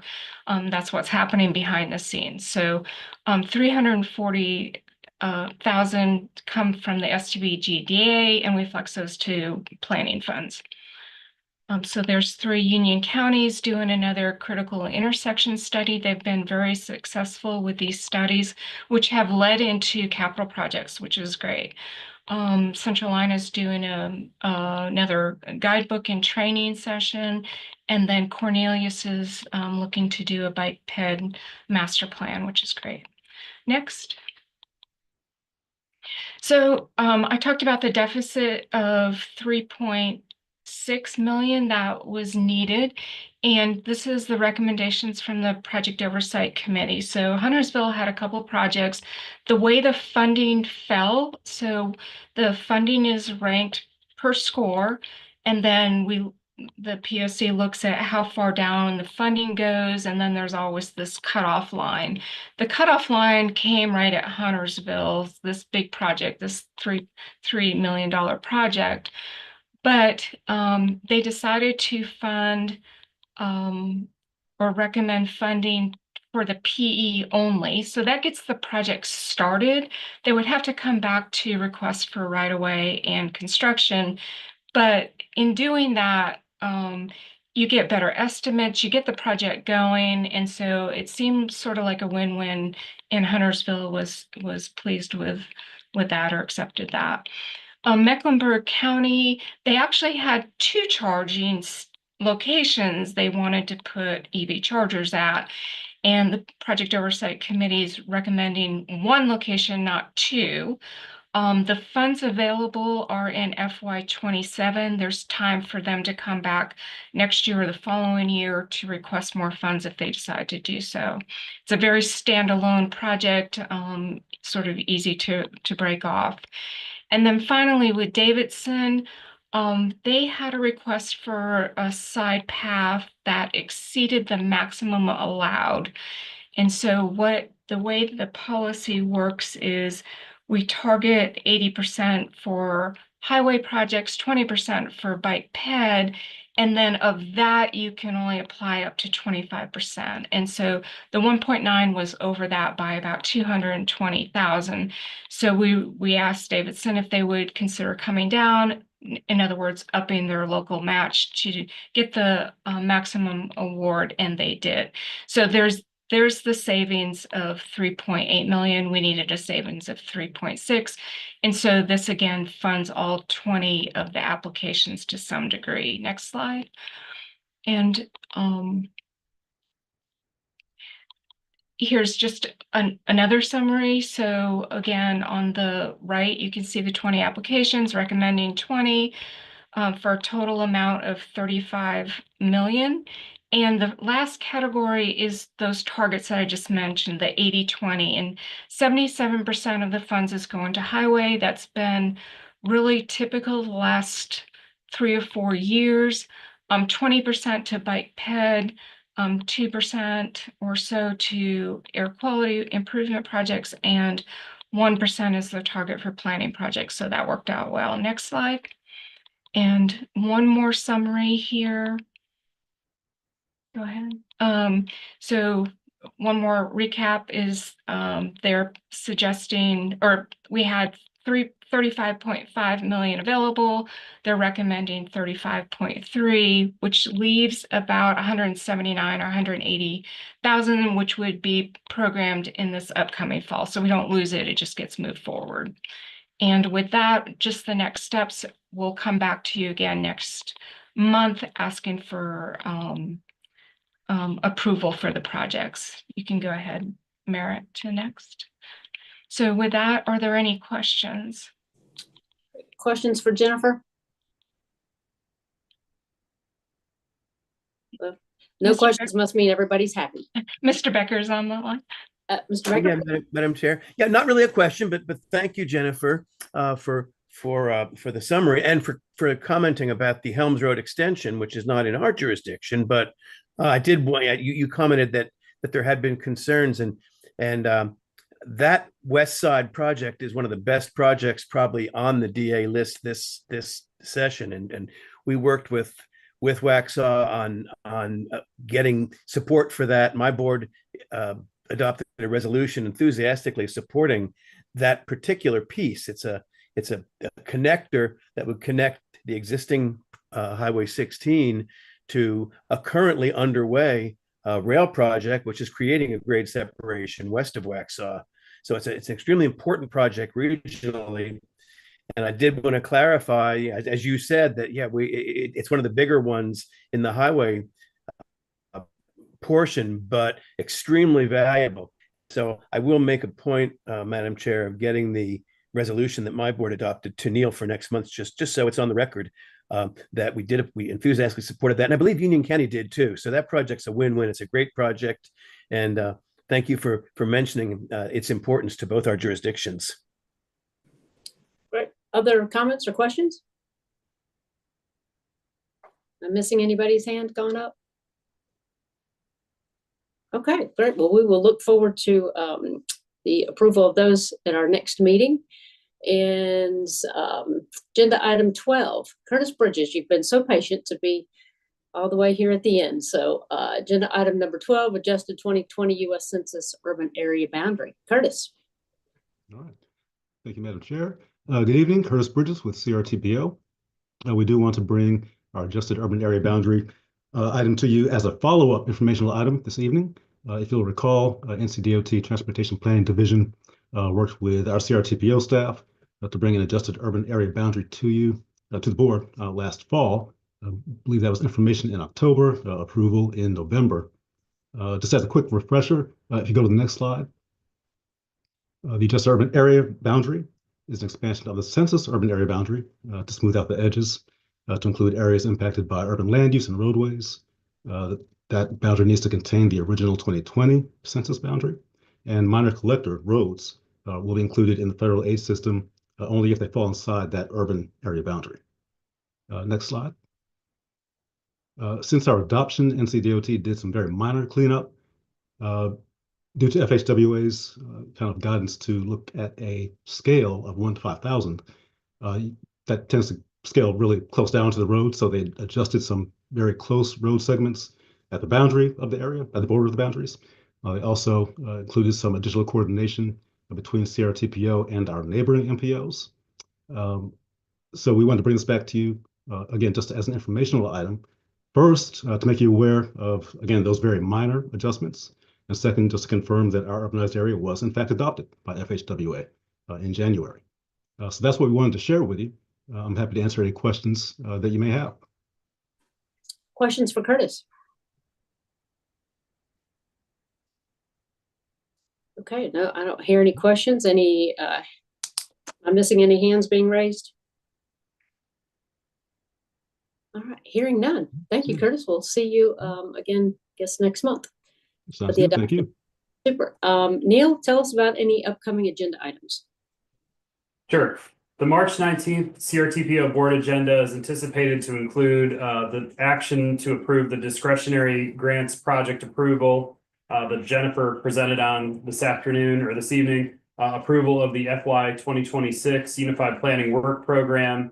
We'll have potential information reports on the 2055 MTP, a second congestion management education session that'll be focused on the technical assessment. And then I just have a few announcements. The 2025 Joint MPO Roundtable with the Gaston Cleveland Lincoln MPO and the CRTPO Board will be a week from tomorrow, Thursday, February 27th from 5:30 to 8:30 p.m.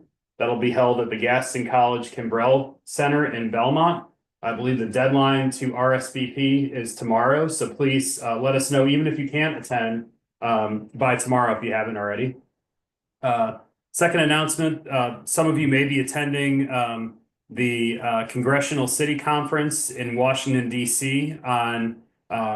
It begins on March 9th. Did want to make you aware that the National League of Cities is hosting a session on being an MPO advocate on Sunday, March 9th from 10 to noon. The session is designed for local elected officials that serve on MPO boards or those that are interested in learning how to advocate effectively for regional transportation priorities. You need to RSVP by March 5th, so please email me if you'd like additional information on that National League of Cities session at the conference. And as of today, 10 of 45 CRTPO voting members have completed their SEI and real estate disclosure filings with the State Ethics Commission.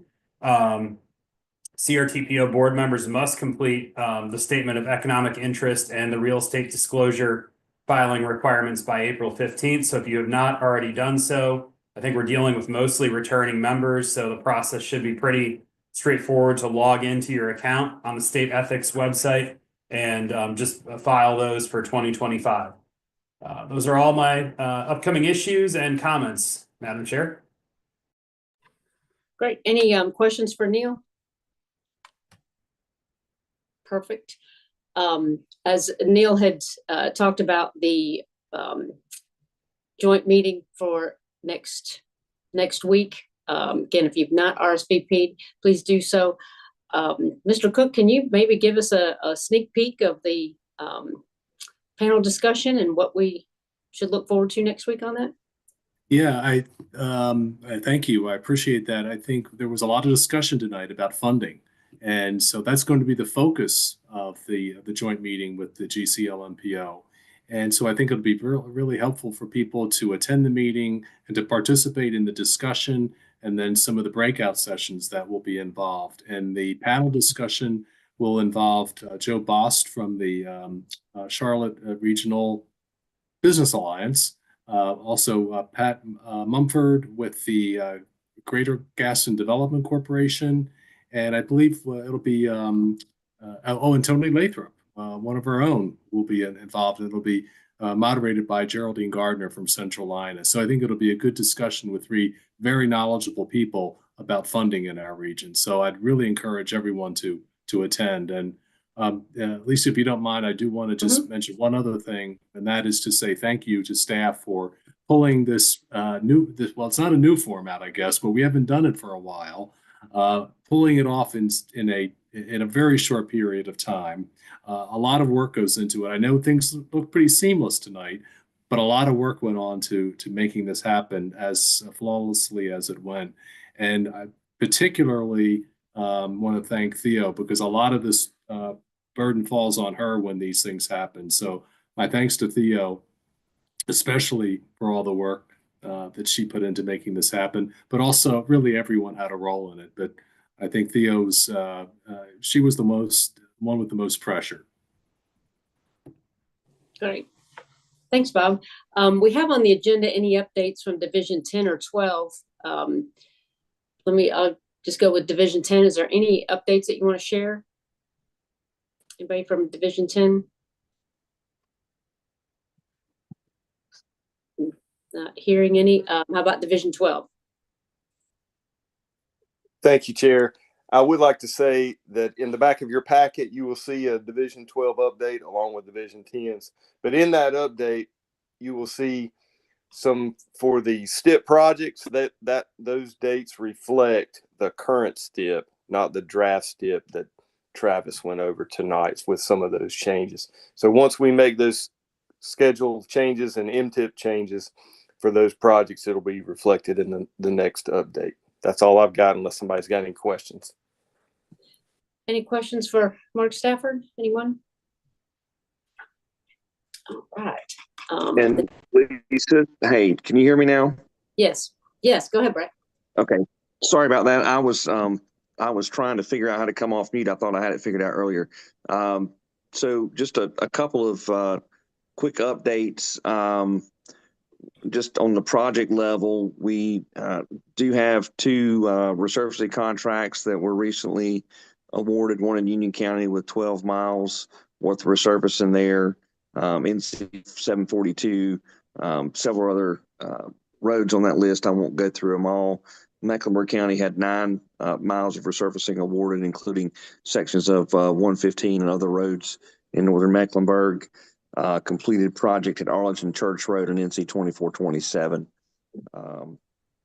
And then we've got a couple of upcoming projects. I may skip over those, but mention that our draft STIP comment period for Division 10 is being held in the division office from March 17th through the 21st. And that is my update for this month. Great. Any questions for Mark? Or I'm sorry, Brett. Okay. Mark, did you have any information in the drop-in for the Division 12 comment period? So it is at the division office, and it is the 24th through the 28th of February.